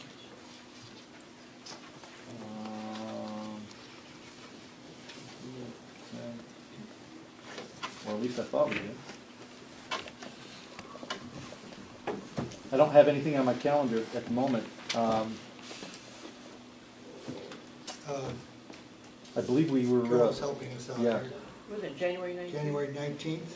Okay, I don't have it on my calendar. Yeah, I knew. Okay. 9 o'clock. January 19th at 9 o'clock. 9 o'clock. And also again on Thursday the 25th at 9 o'clock. Second floor. It's either in the conference room or perhaps here. Not a very good chair. Okay. Moving right ahead, government efficiency, I'm sorry, performance review and goal setting, Representative McCarty. Oh, well, we did meet on December 12th. We went into executive session and we finished up the M&C evaluations. That was about it. That was a long day, we had several evaluations. Yeah, we got behind and had to do them. Government efficiency, Representative O'Brien.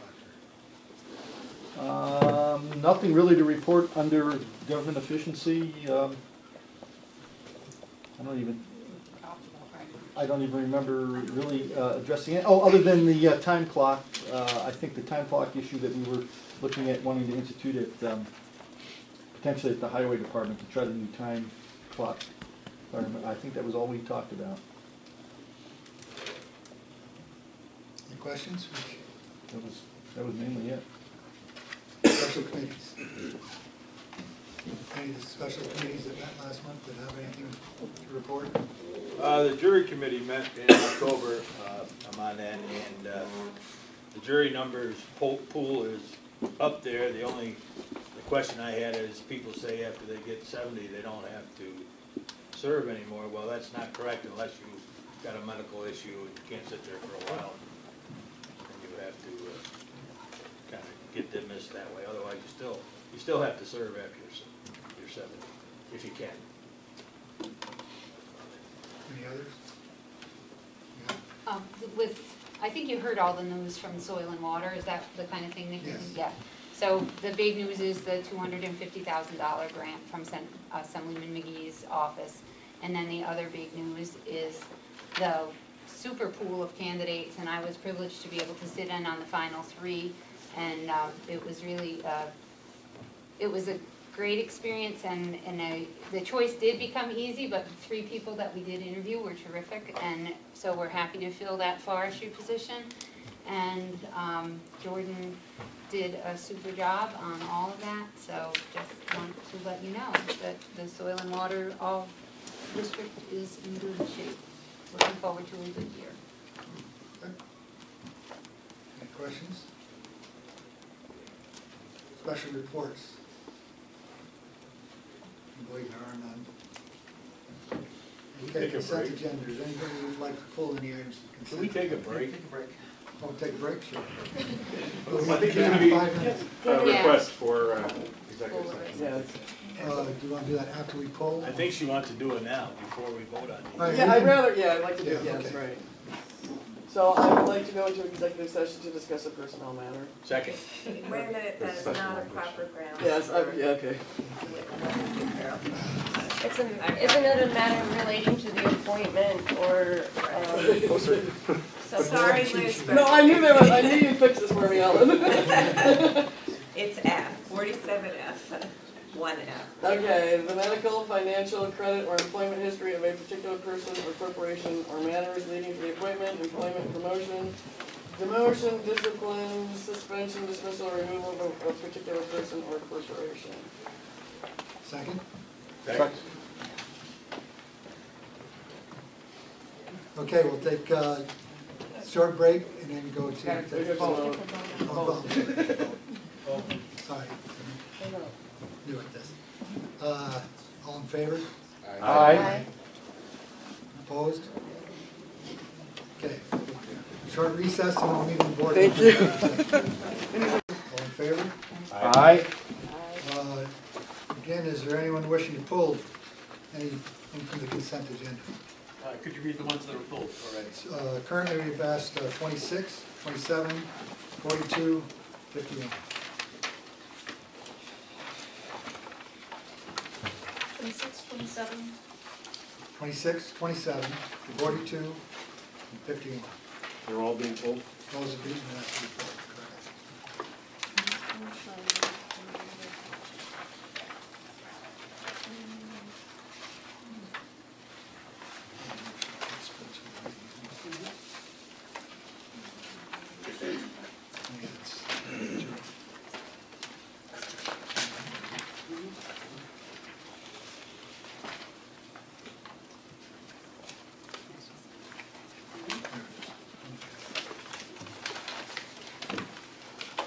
Okay, I need a motion to dispense with the reading of all resolutions. So moved. Second? Second. All in favor? Aye. Opposed? Motion carried. Need a motion to approve this consent agenda. So moved. Second. There we go. All in favor? Aye. Opposed? Roll call vote, I'm sorry. Frazier, Farwell, Aye. Clark. Aye. Stammel. Aye.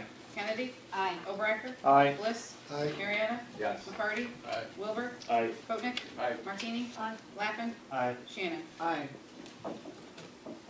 5,789 ayes, 439 absent. Resolution passes. Consent agenda.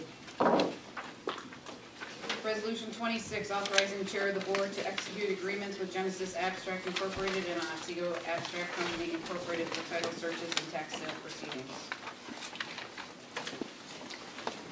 Go ahead. Yeah, if you just, for 26 and 27, we inadvertently put the incorrect committee on the top, so it doesn't have to be amended formally, but as a clerical matter, we're going to correct the names of that committee. So Okay, those names would be Frazier. Administration Committee, Gelsman, Frazier, Kennedy, McCarty, Coogan.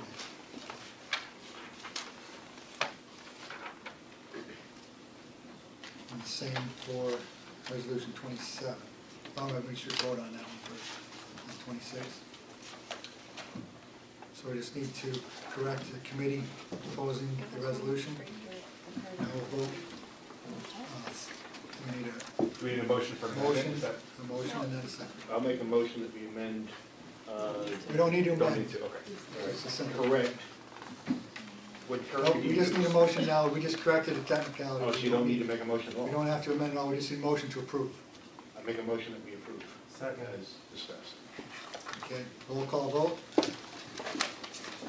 Frazier, Farwell, Aye. Clark. Aye. Stammel. Aye. Kennedy. Aye. O'Bracker. Aye. Bliss. Aye. Marietta. Yes. McCarty. Aye. Wilbur. Aye. Poatnick. Aye. Martini. Lappin. Shannon. Aye. 5,789 ayes, 0 noes, 439 absent. Resolution number 26 passes. Resolution 27, authorizing the chair of the board to renew a contract with Vertical Solutions and R.L. Nelson and Associates Company for software maintenance and renewal. And this one's the same issue, it's just a clerical correction for the correct committee members. I make a motion that we approve as discussed. Second. Okay, roll call vote. Frazier, Farwell, Aye. Clark, Aye. Stammel, Aye. Kennedy, Aye. Overactor, Aye. Bliss, Aye. Marietta, Yes. McCarty, Aye. Wilbur, Aye. Koenig, Aye. Martini, Aye. Lappin, Aye. Shannon. Aye. 5,789 ayes, 0 noes, 439 absent. Resolution number 27 passes. Resolution 42, amending resolution number 41 of 2018-0103, establishing salaries for managerial and confidential employees and elected officials for the year 2018. Councilman Frazier, Kennedy, McCarty, Koenig. That was pulled. So don't we have the motion getting for discussion first? Okay. Motion to amend. No, no, good. Second. I'm making a motion to. So we to can vote have on, discussion. Right? Right. No, just so we We can need a have second. discussion, yeah. Okay. Okay. Discussion. Yeah. This, as I understand it, is a motion to increase a salary of a director to match the salary of another director. And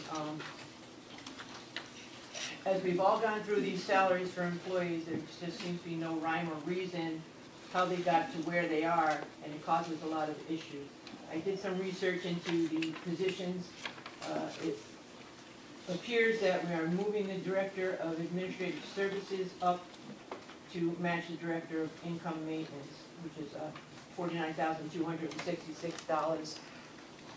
And when I look at the minimum quals and the number of people they supervise, the Director of Administrative Services requires only 2 years experience and 1 year supervisory, where the Director of Income Maintenance is 4 years experience and 2 years in supervisory position.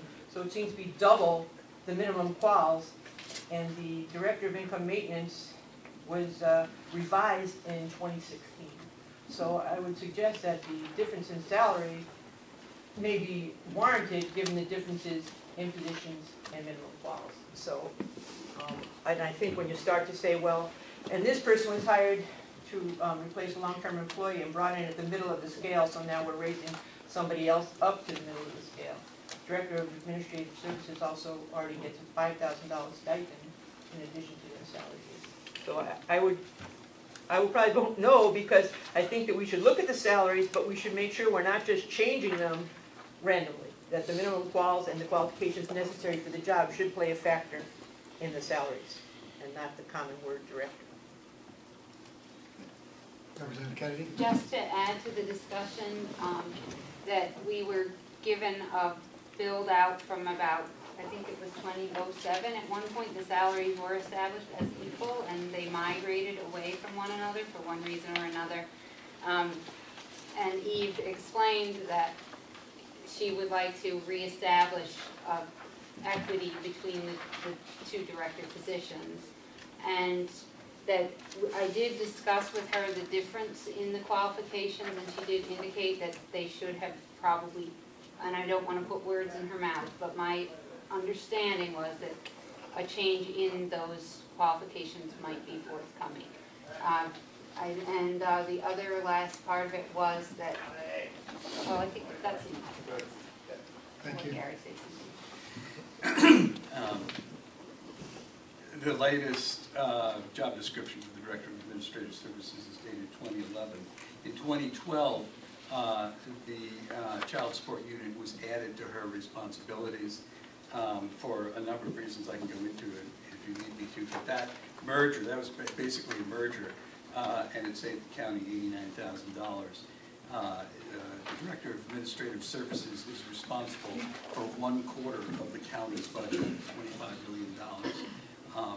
And in fact, way back when when she was hired, at that time she was required to have 2 years experience, and the Director of Income Maintenance was required to have 4 years services. At this point, doesn't make a lot of difference. She's been in charge of the most complex budget for for any department, and by far the largest in this county, and certainly deserves the $140-some-odd of local cost that it would take to equalize those towns.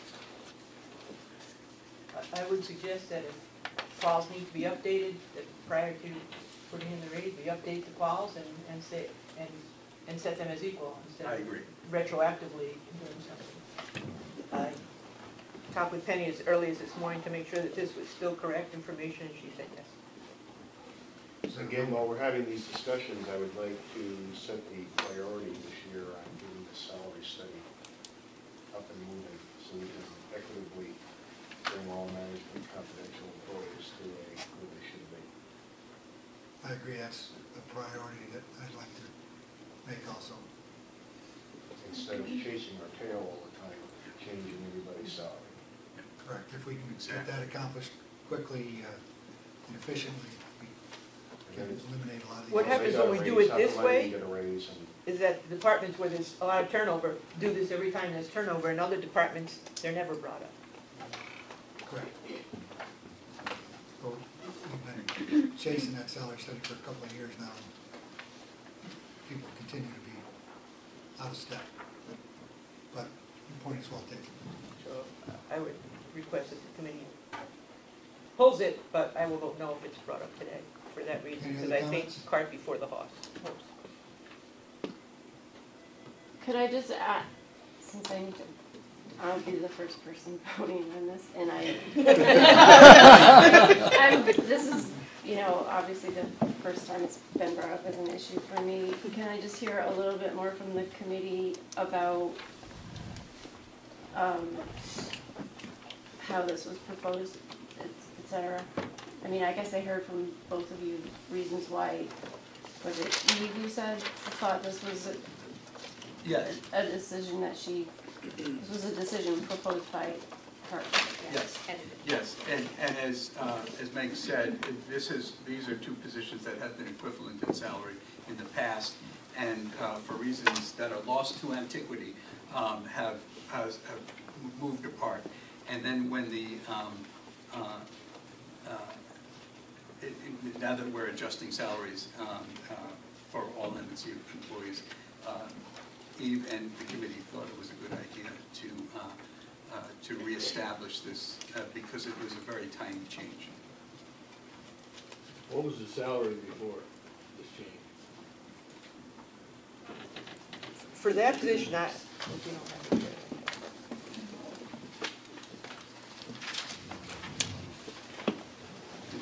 It's in here, I guess the previous resolution. It's $48,400. in the research I did in 10-11, the salary position was $43,115. In January of 15, it was moved up to $45,271. On August 8th of 16, a $5,000 stipend was given to it. 2 days before, the Director of Income Maintenance salary was increased to $48,300. And with $2,000 in longevity. That person's been with the county for 28 years, the person that holds the Director of Income Maintenance. I would suggest that these two changes made in August of 2016, that would be the time to rectify it if it was meant to be equal, but nothing was done then. And here she arrives to shed light on the situation. Sorry, what kind of light do you need? I have 3 job specs.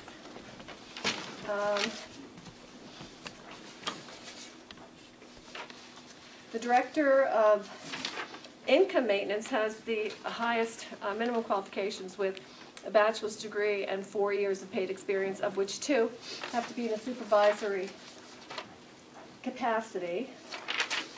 The Director of Social Services only has promotional qualifications, so you cannot get into that position based on how the job spec was created in 2014 without going internally. And the Director of Administrative Services requires a bachelor's degree and 2 years as opposed to the 4, with 1 year, which must have to have been in a supervisory capacity as opposed to the 2, which was in the Director of Income Maintenance. So I know at one point in time that the salaries were all the same, but the qualifications may have been different, and we keep all of our qualifications since I've been here, but they haven't always kept them. So what they had prior to my being here, I don't necessarily have that information. But based on the amount of time people have spent in the positions and in the past, their salaries probably became different over time. Also, in viewing like the department org chart, which is something that we look at when we're considering qualifications and things, and that's basically set up by each of the department heads.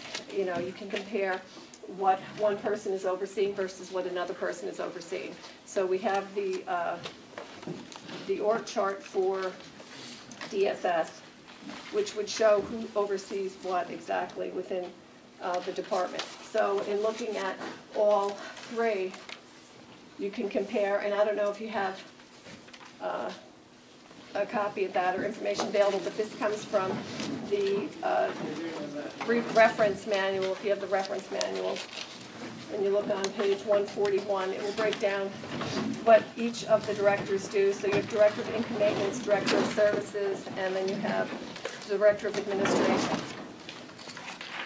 And so they should line up with what the typical work activities are that fall under each of the job specs.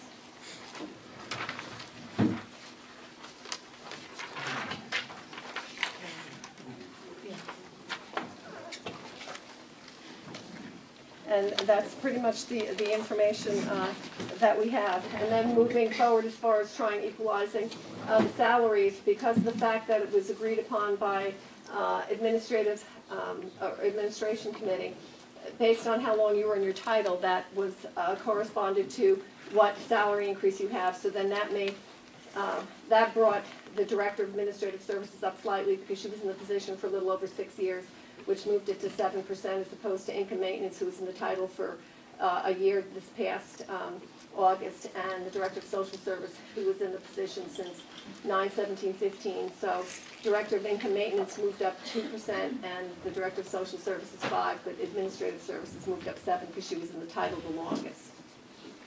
So even by doing this, we're still not getting equal because the raises. Right, because they're always based on the amount of time that you're in the title. So, right. So the thing is that there's always going to be some discrepancy because of the way the salaries are based. If they may have been based across the board, X amount of percent for whatever title, but it's never been done that way. It's always been associated with how long you've held the title, so that you have people that are in the title for longer have higher salaries than people that are not in that title. Generally speaking, when you start a position, you have steps. For example, with the state, it's 7 years, and you go up 7 steps. Once you're top of grade, after 10 years, you get a performance. I'm sorry, after 5 years, you get in grade, you get a performance, and after 10, you get another performance in grade. So you always have people at different levels within the salary. You'll have two people in the same title at different rates because of when they were hired and how many years in service they have. Keith, I don't know if your question was answered. Yeah, what the question was. What was the question? 48 something, right? 48,440 is what the 7% raise would create, and we're proposing a level 49,266, of which about 150 is not reimbursed local costs. And just to comment on that, to me, whether it's reimbursed or not shouldn't play into it. So a department that doesn't get a lot of reimbursement, that doesn't have to raise somebody because it's a local cost. It should be irrespective of whether it's reimbursed, it's what is the position. Yeah, I'm not forgetting that somebody's paid that rest of that, somebody's paid the rest of that in taxes. But especially DSS, we have had lots of requests over the last few years to make sure that the local cost is factored out of each of our proposals and made clear. So that's all I was doing. And one clarification too, the $5,000 stipend that she did. It has nothing to do with the position as Director of Administrative Services. She is the Deputy Commissioner of Social Services, different responsibilities. That's what that stipend for being deputy, not for that position. Correct, that used to be between the two positions. And you'll see it in the organizational chart, it says they were both deputies. But now there's only one. But now there's one. I just would like to add, for just clarity, that my vote was to do this 2 times in admin and in human services, to bring the salaries to the same level for this one brief point in time. They can be together. They may change, as Dan pointed out, that happens. And then my underscoring comment would be, let's look at these types of schedules as we look at the salary study. That might help to clarify things in the future. How, not only what are the salaries, but how do we arrive at them and what is our formula for going forward. So I feel that it's I think it's the right thing to do, and I am going to vote yes for it. I agree with Kathy. We are chasing our tail, but the reason we're chasing our tail is because we have to address the whole issue, and I don't think we should penalize our employees because we haven't gotten our act together yet. Well, and we don't set the minimum clause, somebody could have changed it. Right, that's true. They didn't. And that's something, And that wasn't the board. The board doesn't that's do an that. excellent point, and we will bring that, I'm sure the committee will bring that to her attention. I hope. We actually already did talk about it. Any further discussion? I guess we're ready for a roll call vote. Frazier? Farwell?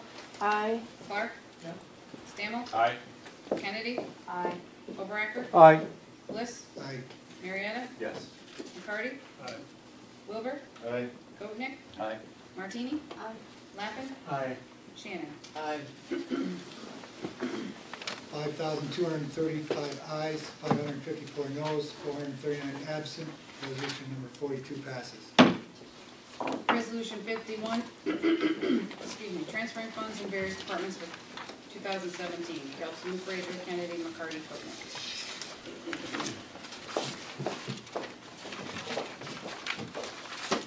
I pulled this because, Need a second Alan, first? sorry? Need a second. Oh, sorry. Second. Thank you. Go ahead, discussion. Because there's a technical amendment that has to be made. And Alan, I don't see on the resolution oh yes, okay, I see, yes. If you look at resolution 51, you see the chart where it has all of the budget transfers. It says 2017 budget transfers, and you turn over the page and there's still some more 2017 budget transfers. The last one from ESS, fees for service, to ESS, personal service, everybody see that? That needs to go to 2018. Is that correct? Yeah, so. That needs to have its own little section that's 2018. Yep, and just to follow up on Gary, it's just a technical error. The last budget transfer that you guys see, the DSS of fees for service and the personal service, and then the first budget modification you see, the increased DSS, increased DSS, increased DSS, are part of the 2018 budget, not the 2017 budget. So that just needs to be amended to say that those are a 2018 budget transfer modification, not a 17 budget transfer. What about the planning? The planning is still 2017. Okay. Only those two DSS affect the 2018 budget, not the 2017 budget. So that is the technical change. So we're already transferring in the 2018 budget? Because this affects that salary that was just voted on, and that salary goes into effect in the 2018 budget, not the 2017 So we need a budget. separate category that says budget transfers 2018, which will then take these DSS fees for service and personal service, and then an additional 2018 budget mod that will take the... That, yep, for 2018.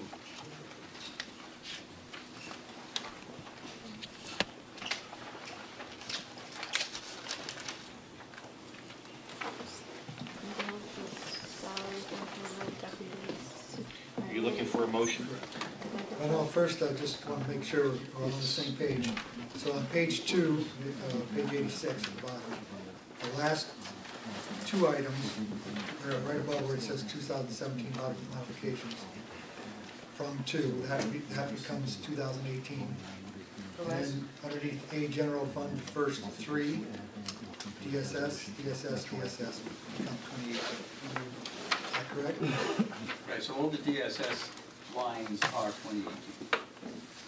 2018, but they're different categories. One's a Right, transfer, they're one's a different. mod. One's a transfer, one's a mod. Changing Okay, is that clear to everybody? You need a motion to amend? I'll make that motion that we amend and proceed with a roll call vote. Second. Any further discussion? Roll call vote on the amendment. Frazier? Farwell? Aye. Clark? Stammel? Aye. Kennedy? Overacker? Aye. Bliss? Aye. Marietta? Yes. McCarty? Aye. Wilbur? Aye. Poatnick? Aye. Martini? Lappin? Shannon? Aye.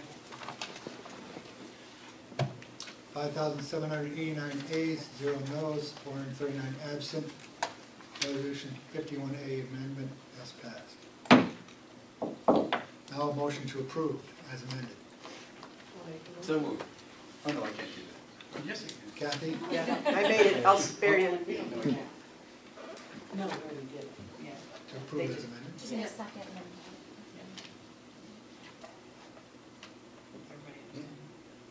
I'm not sure. Usually we do it all twice. No, we do, you vote once to amend and then once on it as amended. Okay. So now we'll vote as amended. Frazier?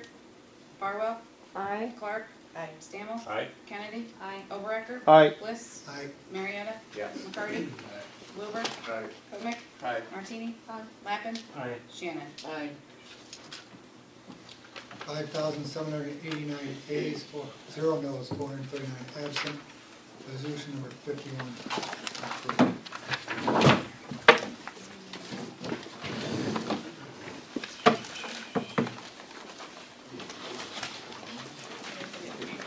Okay, now, we have second held over for public hearing, local law B of 2018, to amend local law number 5 of 2007, authorizing the real property tax exemption for Cold War veterans. And we need a second for that. Sorry. Held over for public hearing, as I mentioned earlier. Do we need to set a date and time? We'll do that prior to the next board meeting, I assume, which is February 7th, Wednesday, February 7th at 9:50. A question on this, by eliminating the sunset rule, this Cold War veterans exemption on local property taxes will continue on for seniors. Correct. And that was the purpose. Most other exemptions don't have that sunset provision.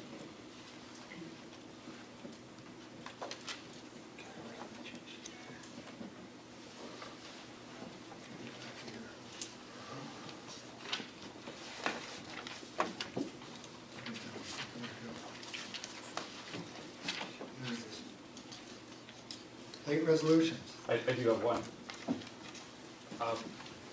So I did, as you all know, circulate earlier this week 3 items to consider proposed amendments to the rules of order for the Board of Representatives. After discussing this matter with County Attorney Tacoma, 2 of those items are not immediately workable, but one of the proposed amendments can be addressed today if it's amenable to everybody. So I would like to put forward as, I guess, late resolution 1, a proposal that we revise Rule 2 of the Board of Representatives Rules of Order to read as follows. And I have copies for everybody. Would you prefer that I circulate before I start reading? I didn't get the original. I emailed to everybody. Yeah, I didn't get I didn't get that either. I don't know when you. It went out to the, I think on Monday or Tuesday. Yeah, I just checked, so it might be typo on the email address, I didn't get it. You went to the whole. You went to the It said reps. Board of Reps on it, it did say, you know. It says reps at But check what I didn't address get you it. have for a rep, 'cause Last thing I got from you was September. Yep.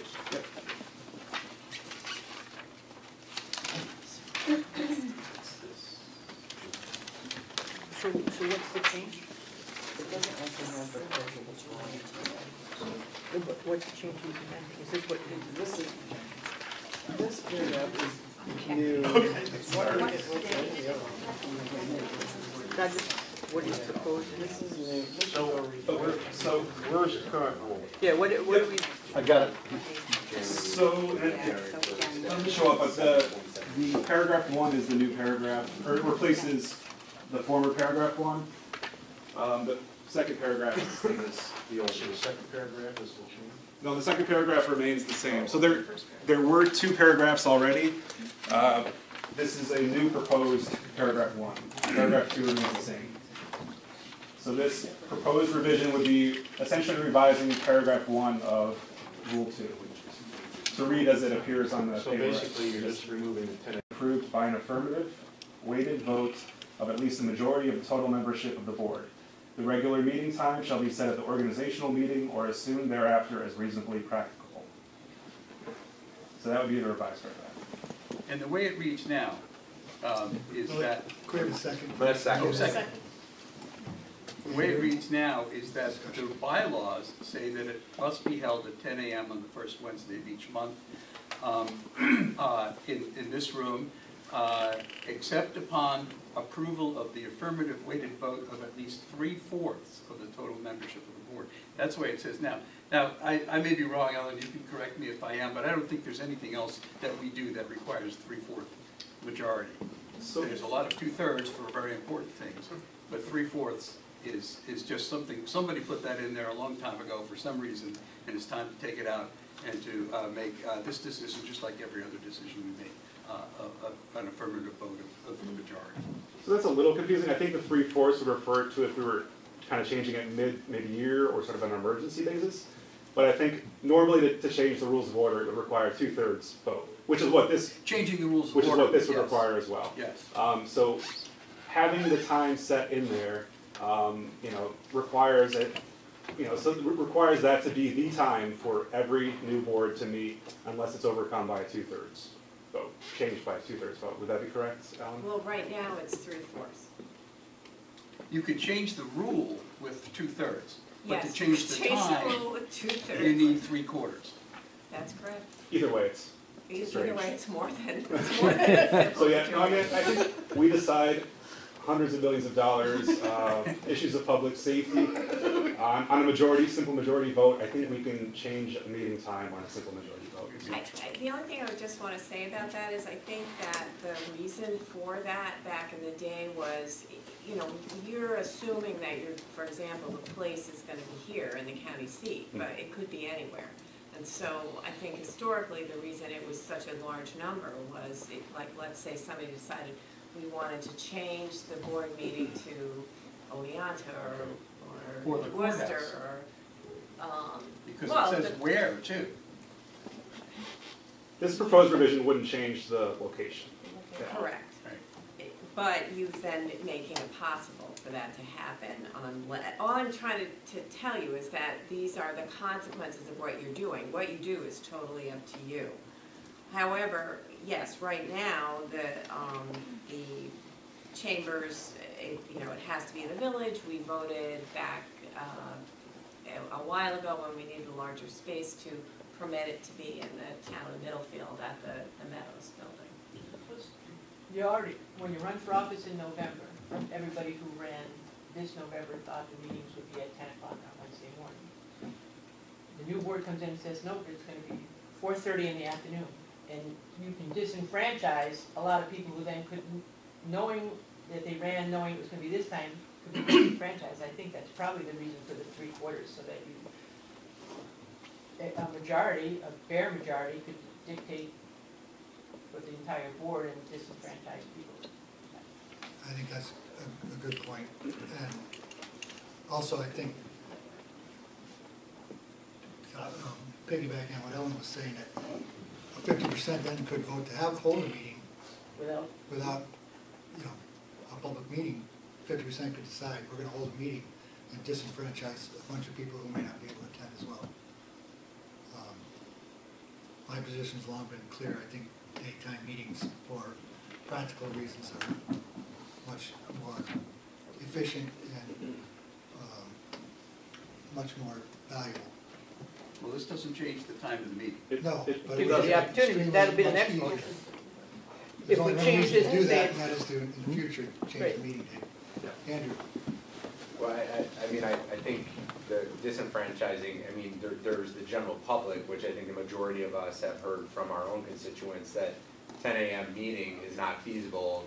And I've said it, you know, in my own, you know, interaction with students, interns. I mean, you know, the fact we had an intern working with Karen and planning services is great, but when have we ever seen high school students come in here and do any observations? Anyone who served on town boards or school boards, you know, there's a whole factor of engagement that we're missing by having a 10 a.m. meeting. And I just, you know, I'm not arguing for an immediate flip of the switch of changing the meeting time.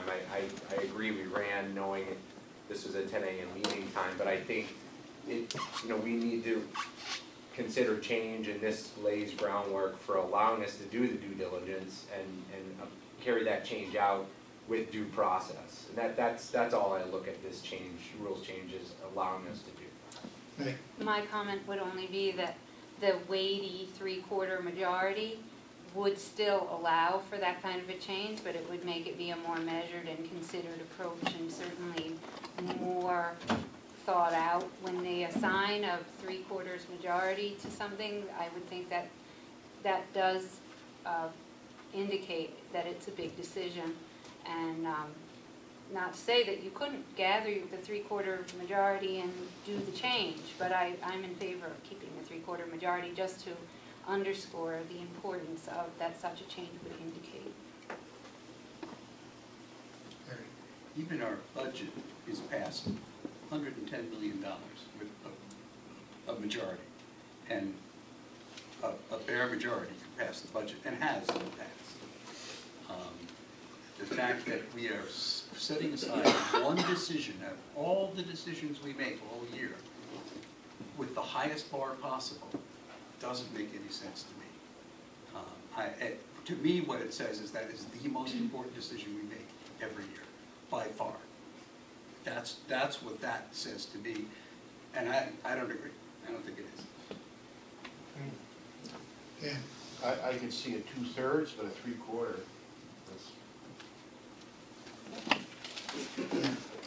I echo Gary and Andrew's sentiment. You know, I feel that decision to change the meeting time and location, regardless of whether it's a 2/3 simple majority or 3/4 vote, will be made with due course and due consideration to all factors, whether it's impact to public, vote disenfranchisement of constituents, etc. I feel that you know, there is a ramification, but that is a ramification that would be embraced and duly considered by any elected board if they're, you know, executing their responsibilities adequately.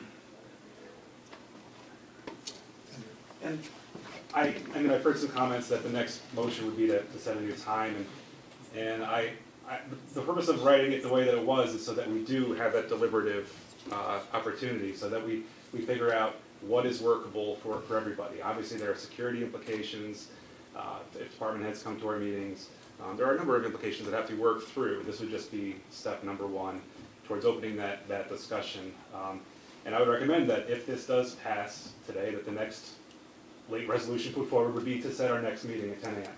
to not, you know, not change anything at the moment. If this is a resolution, not just discussion, then it needs 2/3 vote just to come to the floor right now. Yes. It's going to need 2/3 to modify the rules of order or to come from an individual. Yeah. Yes, right.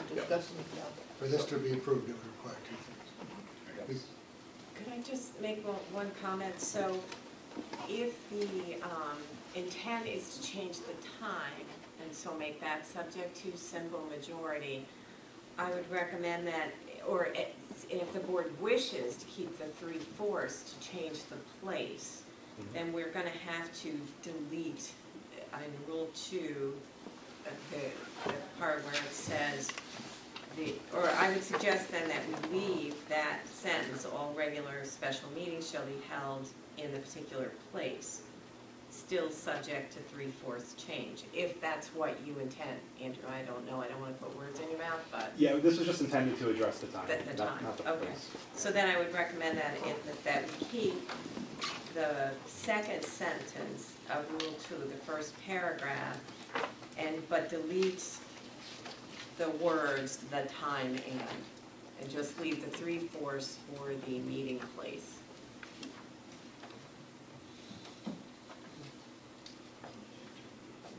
Once again, for this term, if we're talking about it for this term, I think people ran knowing when the meetings are, and really, doesn't have to be, I'm retired, but I really am afraid of disenfranchising. Our constituents voted for people to be able to attend the meeting and vote. Go ahead, Just one other Kathy. thing about the nighttime meetings, if that's what you're going to. The budget is probably, you're right, the biggest thing we do here. And outside of Keith's wife, how many members of our constituencies appeared at the budget meeting we had at 7 o'clock, 6 o'clock, 7 o'clock For at the night? past 6 years. Right, except for the one year that every sheriff from around the state came to the county vehicle. They don't come, because they're home feeding their families and at their kids' games and doing things like that, or it's an hour ride from Unadilla at night. Michelle?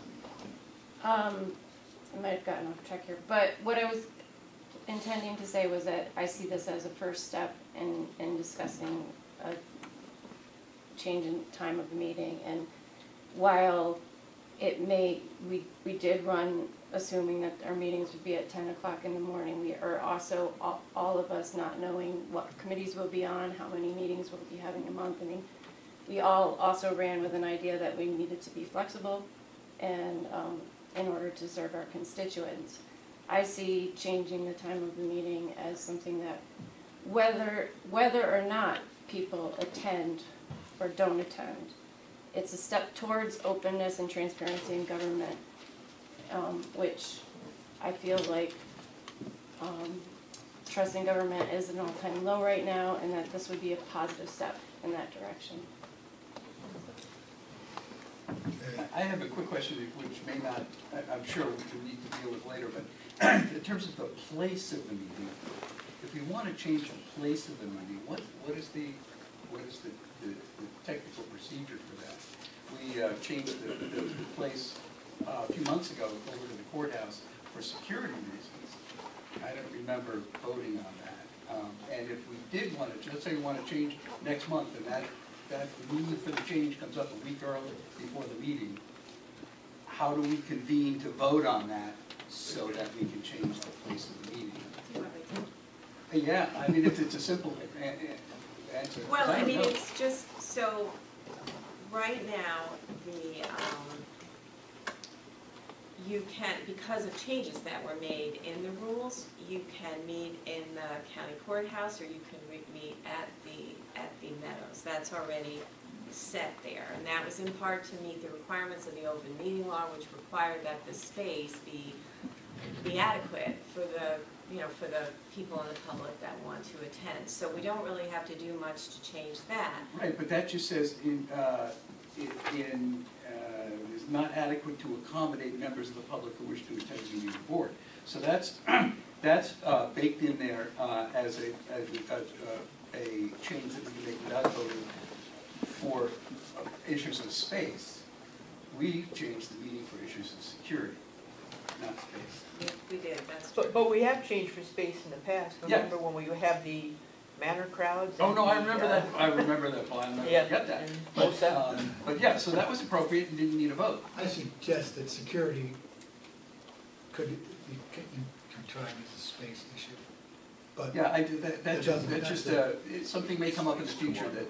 So I would suggest that what would happen, so right now if you wanted, I think that the 3/4 is probably anticipating a permanent change, like for this year, we're going to change where we need to Oneonta. Mm-hmm. That would need 3/4. Second. I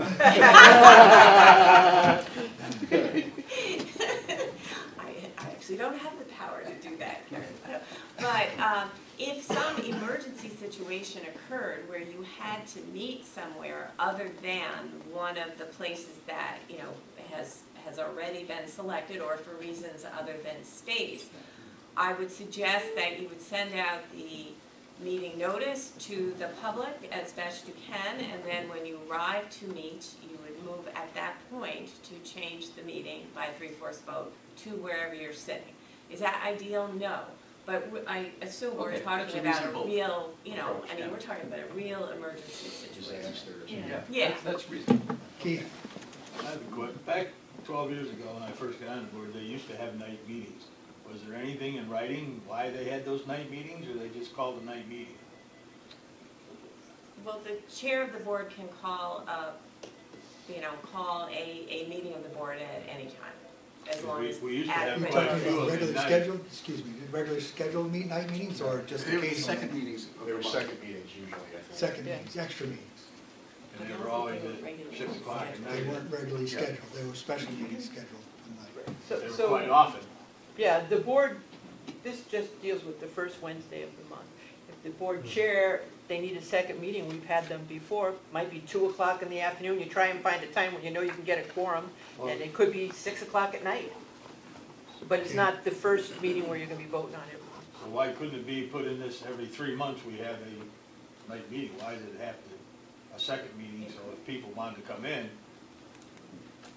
instead of changing the still keep the Wednesday meetings, but say, okay, we're gonna have a mid-month meeting every 3 months, so people could come in and if they wanted to make meetings.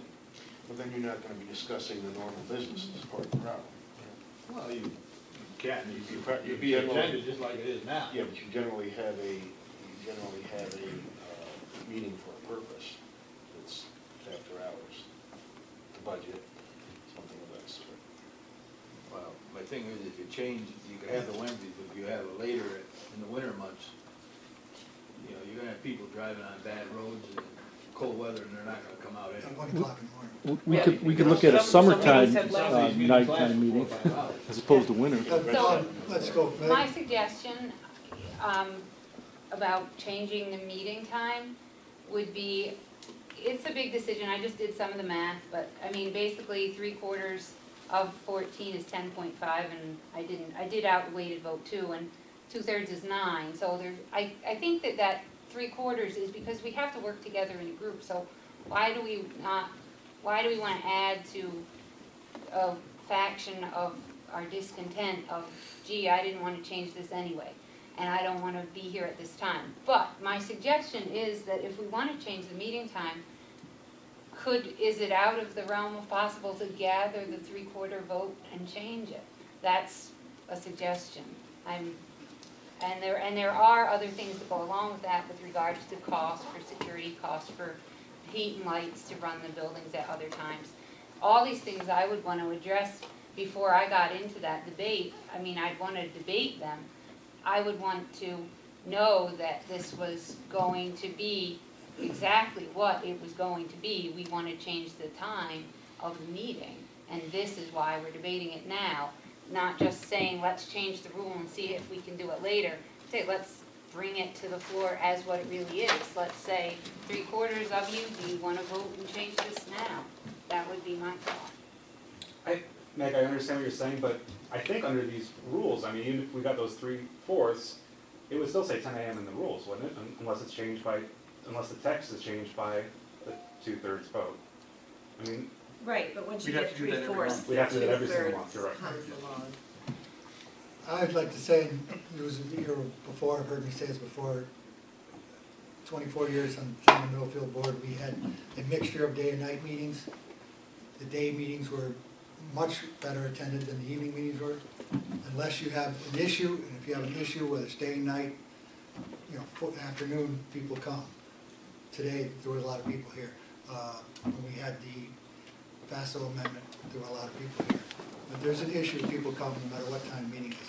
Transparency, the meetings are being recorded, they're on YouTube, video, thanks to the Freeman's Journal. Anybody can watch them anytime we want. Practical purposes, we're here to do the business of the county. Practically speaking, we need the department heads here, we need access to people, we need the security.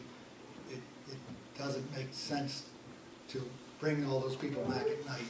You got security, you got pay, they'll do their job, we have great people, but we're inconveniencing a lot of people for the convenience of few. The board meetings are once a month. You new people will find out the vast majority of the work is done in committees. They take a lot of time. Committees meet at the convenience of the committee. If you want to have your committee meeting at 4 o'clock in the afternoon, if the majority of the committee wants to do that, great. The board meetings is the smallest portion of your time committed to the county is going to be the board meetings. Believe me, it'll be by far the smallest portion if you're doing your job. Someone else had their hand up. I did. I just wanted to say conversely, I mean, you know, rightly so, you said if there's an issue, people come in during the day, but you don't know how many people would have come in at night for the same issue. But there are a lot of people who work nights. There's That's a lot true. of people who have family That's true. commitments at night, who have young children that they, you know, would have to find a babysitter for. But I would also argue those of you that have town meetings, that I've attended, I have not ever once heard someone stand up in a town meeting and complain that it's not held during the day. Conversely, I've heard people stand up here quite often and say it's never held at night. Town meetings are much smaller, the distance is much smaller, you know. The travel. You get out of it, It's true.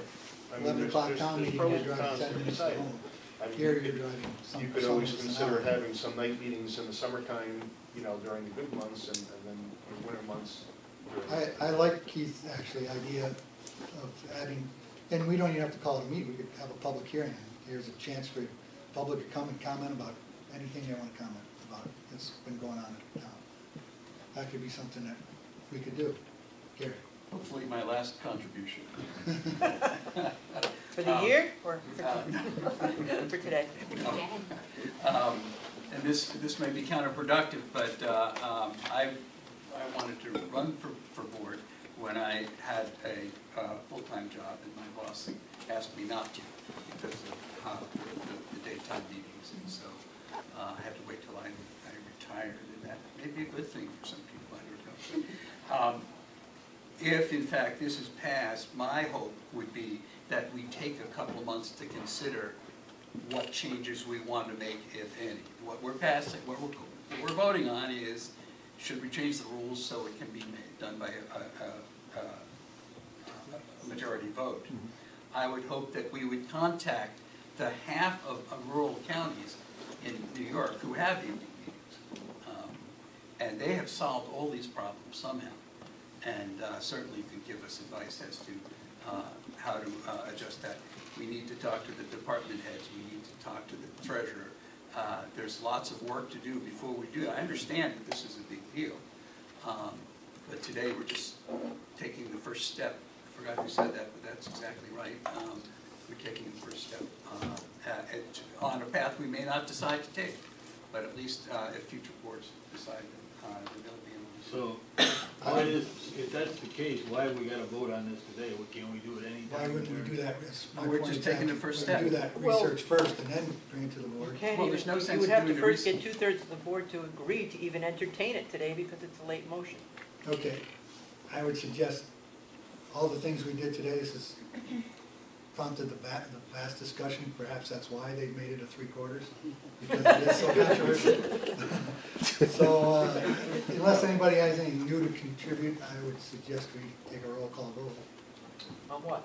on his proposed amendment, So, or proposed resolution. so Ellen did make a helpful recommendation that this was not designed to, address the location. So, I think what would properly be in the motion would be that the two sentences that I handed out to you, the first two sentences would be replacing the first sentence of Rule 2, and then all the rest of Rule 2 would remain the same, except the words the time would be taken out of. Time and, to be the time- really technical the time about and it. would be taken out Okay. of paragraph. Yes. We don't have written copy of exactly Right, what first you would need to withdraw your original proposed late resolution, and then do an amended late resolution, which then we would need paper copies of. I would suggest maybe we revisit this next month, or run it through admin and see if, and then if admin decides not to act, then revisit as a late resolution in February. That would be my suggestion. If it goes through admin, does it still require the 2/3 vote? To change the bylaws. I believe so, to Yes. change the bylaws.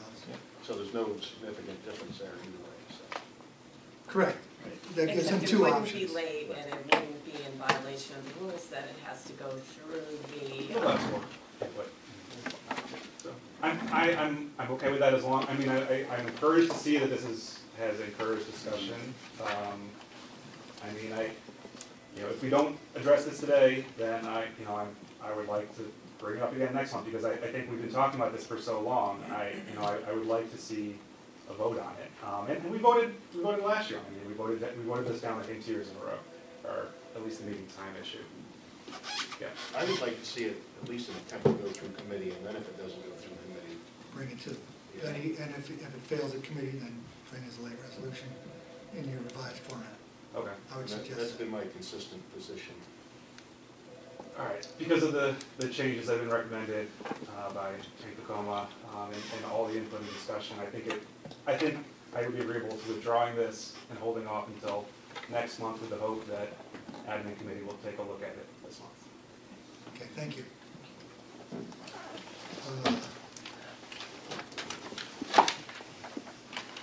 Any other late resolutions?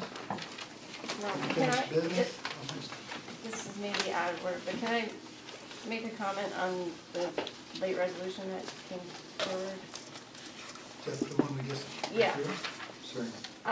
So I'm just noticing that we had this resolution, Andrew gave the proper notice of 2 days. He heard back from Ellen, but we didn't hear anything about the potential problem that it created with the time change. So I'm just asking that in the future, if there's a problem with any of our resolutions that we bring forward, could we get quicker notice than at a meeting? Yeah, I think that came to light as part of the discussion. I can say that I did not get whatever email Andrew sent out, nor did Keith, so I couldn't even ask any questions of it. But the point of order is, in a late resolution, any late resolution, not just this, that wants to come from the floor today, should have first been a vote to even entertain it. And we discussed it, entertained it, talked about what. So that's the procedure. It takes a 2/3 vote for us to even discuss it, so that, I guess that's so that things don't get thrown in the last minute without any discussion. Yeah, the 2/3 vote is required only if there's an objection. Also, the other thing I'd like to say is we don't very often have resolutions from the floor, although, Andrew has been successful. So if anyone wants to do that, if you could just let me know as soon as possible. There were 3 different things, and Andrew and I went back and forth on a lot of them, and it was only today, looking at this one, that I realized that, what the purpose was. But the other 2 required me to do legal research, and which I did, and Andrew and I corresponded about that. So, yeah, if anyone wants to bring something from the floor, please, bring it to me as soon as possible, and I'm happy to work with you on it. That's why we have discussions, so that 14 of us, 15, 16, will catch things that one person may miss. Andrew, you had one more. Well, I was just, these other rule changes, we're waiting for more information on these, right? These are not like the weighted voting for committees. We have not yet to see any of the case law that you mentioned in the email, so I'm just saying, I'd like to see more information. Sure. For, unfortunately, just an email saying case law is not sufficient enough to put that issue to rest. No, correct, I've been in correspondence. No, I know, but you had, I know you had emailed that to Andrew and you had emailed it to me as well, so I just wanted to make sure that we see follow through on some of these things. Yes, you will. Thank you. Okay, unfinished business. Couple of things I spoke with. There's been problems with the implementation of our purchasing department. It's been successful in saving us a lot of money. Ed has kind of taken the lead in the past, and I hope we will continue to do that. Kathy has agreed also.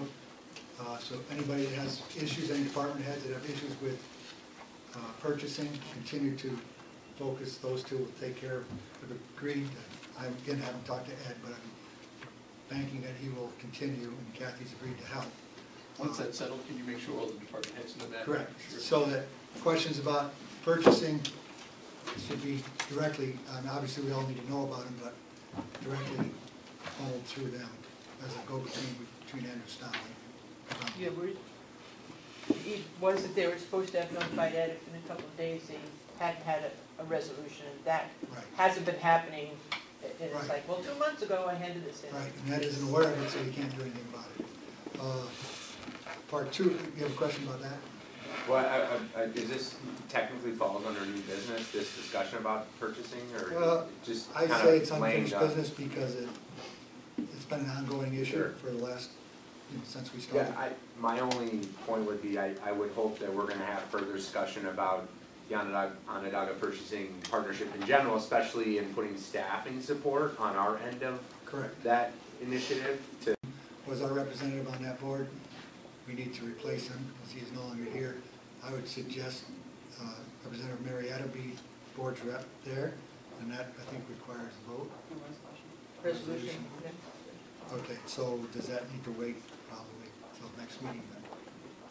Run that through, but that's my suggestion. If anybody has any other suggestions or is looking for it, please contact me. There's also some other vacancies on Otsego now. Devin Morgan resigned. We're going to need to replace him, so if anybody has any suggestions, please contact me. I'd suggest leave Craig on it, because he has some institutional memory, he can slide into Devin's seat there. That's what Devin had recommended. Okay, it'd be great. If I don't know if send he's that. interested, I'm just saying that, you know.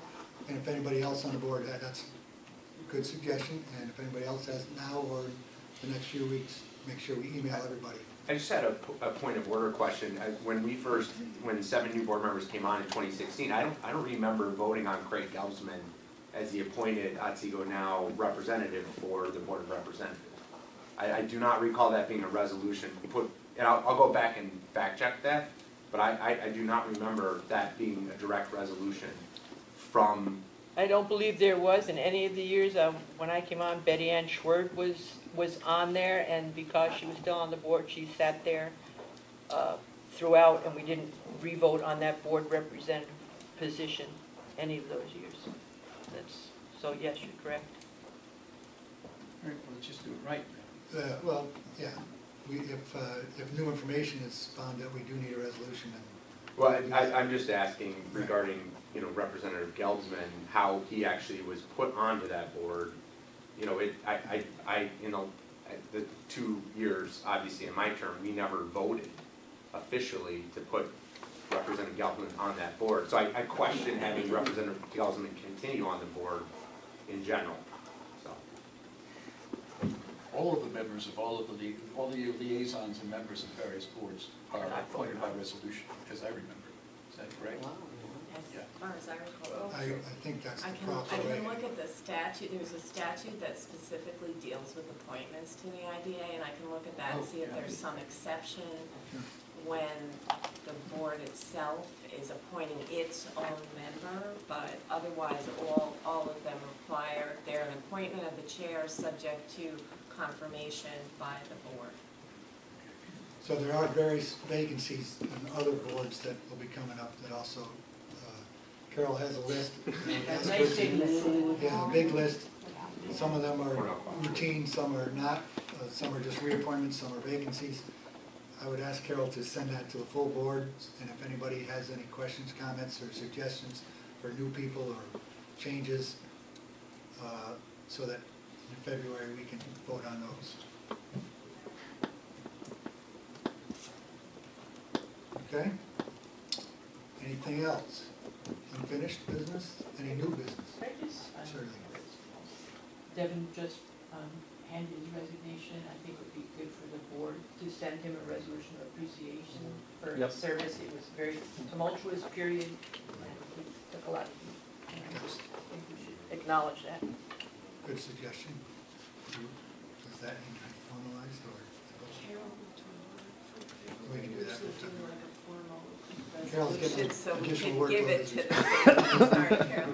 No, I mean, usually we do it in a formal way, and then it can be certified and sent to the person, so. That's a good suggestion, thank you.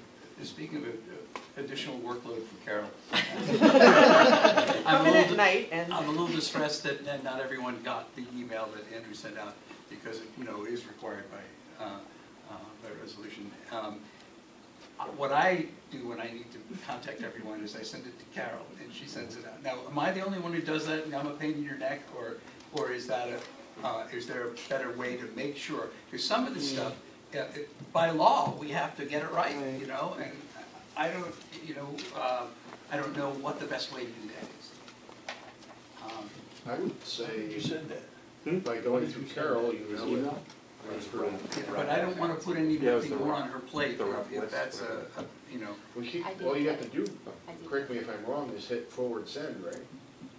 Yeah, I have a distribution set up in my email. I don't know if it's the same one that Andrew used, but all I have to do is click on county board and it goes to all of you. But that way you To your know county it's an email address, official not your personal. process. Speaking of which, we'll need all the new representatives, has your email's been set up? They're active? But the county email address is sometimes our private one. I would strongly suggest you not use a private email address for county business. Not a good point. I mean, those of you who are using your private email addresses for county business should give serious consideration to changing that. That's not a good idea. Because that is all foilable, correct? Oh, yeah. I mean, your private is Foilable anyway. foilable, but it's just a lot easier because then we have it on our server and IT can search it for you and we don't have to say, let us into your private email and then the search has to be done there. I have an email account that's just for county business, but it's mine. It's not the county's. And getting into the county system, to me, is, like a big problem. Because I keep getting these emails about how it's down now, here's the problem. And Gmail works pretty well. I mean, I would just suggest that if you have something like you're proposing a rules change that you need to be able to show, I complied and sent it out, that you do send it through Carol. I just think then it's taken care of and you've got the date and time and she will have gotten the bounce backs if for some reason somebody's email isn't working. I know you all correspond with each other about other things as well, that's up to you. Yeah. And I did forward it to Carol, I think after the fact, but I didn't request that she submit it or disperse it to everybody. And I do apologize for the late notice. I think it went out Monday, and that's obviously not ideal. And I was under the impression that rules of order changes should be made at the organizational meeting. It's not true. Those can be made anytime, so that was part of the rush. So that can still be done in February, March, whatever. Right, absolutely. I mean, rules changes can happen at any time. Okay, committee list.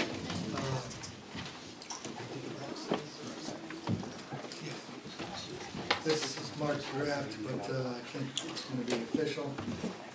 Standing committees, Public Works, for those of you probably aware, first, the hierarchy, first name is chair, second name vice chair if the chair is not there. Follows down the list as we get to the reports. Public Works, Oberacker, McCarty, Wilbur, Farwell, Lappin. IGA, which is going to, government efficiency is going to be part of IGA. I don't think we necessarily need an entirely separate committee for that. Kennedy, Oberacker, Marietta, Farwell, Shannon. Human Services, Kudnick, Kennedy, Clark, Lappin, Martini. Public Safety and Legal Affairs, Frazier, Wilbur, Stammel, Farwell, Oberacker. Health and Ed, Stammel, Clark, Martini, Shannon, Lappin. Solid Waste and Environmental Concerns, McCarty, Kennedy, Kutnick, Lappin, Farwell. Admin, Kennedy, Oberacker, Frazier, Kutnick, Stammel, McCarty, Marietta. That is the chairs of all the main committees. Make up the administration committee. Slightly larger, there were 6 last year, now there's 7, so that all the major committees will have the chairs makes up admin. Negotiations, Frazier, Oberacker, Kutnick. Performance review and goal setting, Kutnick, Marietta, Clark, Martini, Shannon. As I said, government efficiency will be part of IGA. This is a melding of two committees and slightly renamed Technology and Strategic Planning melded together. Answers to admin, that's Marietta, Fraser, Clark, McCarty, Lappin. Budget Committee is defaulting to admin, it's the same people. And Safety is a committee of one, Dan Wilbur. Now, does that And you can have meetings anytime you want. Right, well, these meetings Actually, they're planned for me. those meetings are primarily through department heads, inspecting buildings and things like that. Now, does that default any committee? I don't think it does. It defaults to the entire board, I I think. believe so. That's right. I believe so. I tried to keep as much continuity as possible for institutional men. We have 4 new people. They have a lot to learn, and I'm sure they will learn very quickly and be very productive members, but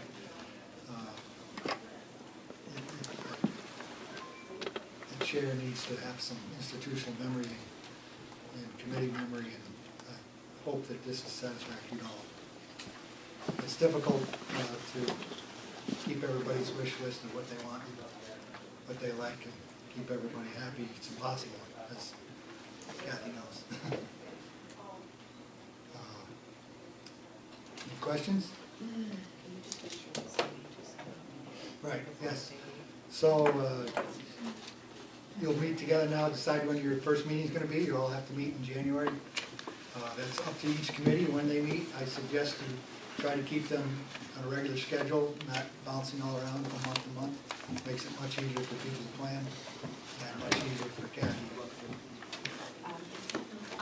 If you're interested, 2 years ago, we had sort of a board member training, if you will. It was basically personnel, and I just went over some of the procedures and whatever. And I was thinking of maybe doing that right after the February board meeting. So if you could, I'll send that out to you. If there's some different time that's better, let me know. And if there's a particular topic that you'd like to have covered, please let me know. And just one other thing, I'll tell you all this, especially the new people. So one of the things that we tried to do in my office this year is to standardize resolutions and requests for them. So we instituted a personnel form, and those of you who are the chairs of committees that deal with personnel, those forms have worked out great. You know, everyone's been on board with it. It's really helped personnel and the treasurer. But just a reminder that do not approve a personnel position unless whoever's asking for it shows up with that signed by personnel officer and by the treasurer. So we're instituting a second form for basically any other resolutions. Most of those are going to be about purchasing stuff, as I say. There's going to be a section in there that does deal with purchasing, and I want to work with Kathy Annette and Andrew Trombley to come up with an easy way for the department heads to go to purchasing and say, yes, you know, we need to do a procurement process, or no, you're okay. Whatever that answer is, I really need to have that. And so I encourage you that those of you who are the heads of committees or on any committee, to just ask that question. We're getting, I can't tell you how many emails back and forth I had with respect to, like 5 resolutions that weren't necessary. And I do think it's important that, I think if we can standardize it, we'll have the same success that we did with personnel. So shortly I'm going to be sending that out. There are a few of you that are on committees where the committee itself is sort of the overarching authority. There's no department head. And again, I just remind you that you have to specifically send the request to my office. We can't just tell that you want that. The department heads are, all understand that. But there's a few times, again, that's come up. And so you just have to remember that. If there's no department head that's going to carry forward whatever it is you want, just be sure to, let my office know, and we will help you get it on the agenda. Otherwise, I look forward to working with all of you, and thanks for the reappointment. I appreciate it. Thank you, Ellen. I'd also remind, probably most of you have already done this, but sign your oath of office. The swearing ceremony is a ceremony, it's not legal. So you have to actually physically sign it. Where do we get those? County clerk's office. Right downstairs. Downstairs. And they file it, it's filed in the county clerk's office. So take care of that as soon as possible. I think legally, if you haven't done it by January 31st, then you vacate your office. There's no extension of that either. I mean, it seems sort of silly, but it's absolutely true. And the committees, you know, people on those are voting members of the committee. Any board member is welcome to attend any committee meeting and certainly have input. They just do not have a vote. And that they'll vote at the full board meeting, but not at the committee meeting. Anything else? Thank you all for your support. Looking forward to working with you. Have a very productive year. So Public Works is going to be right after this. I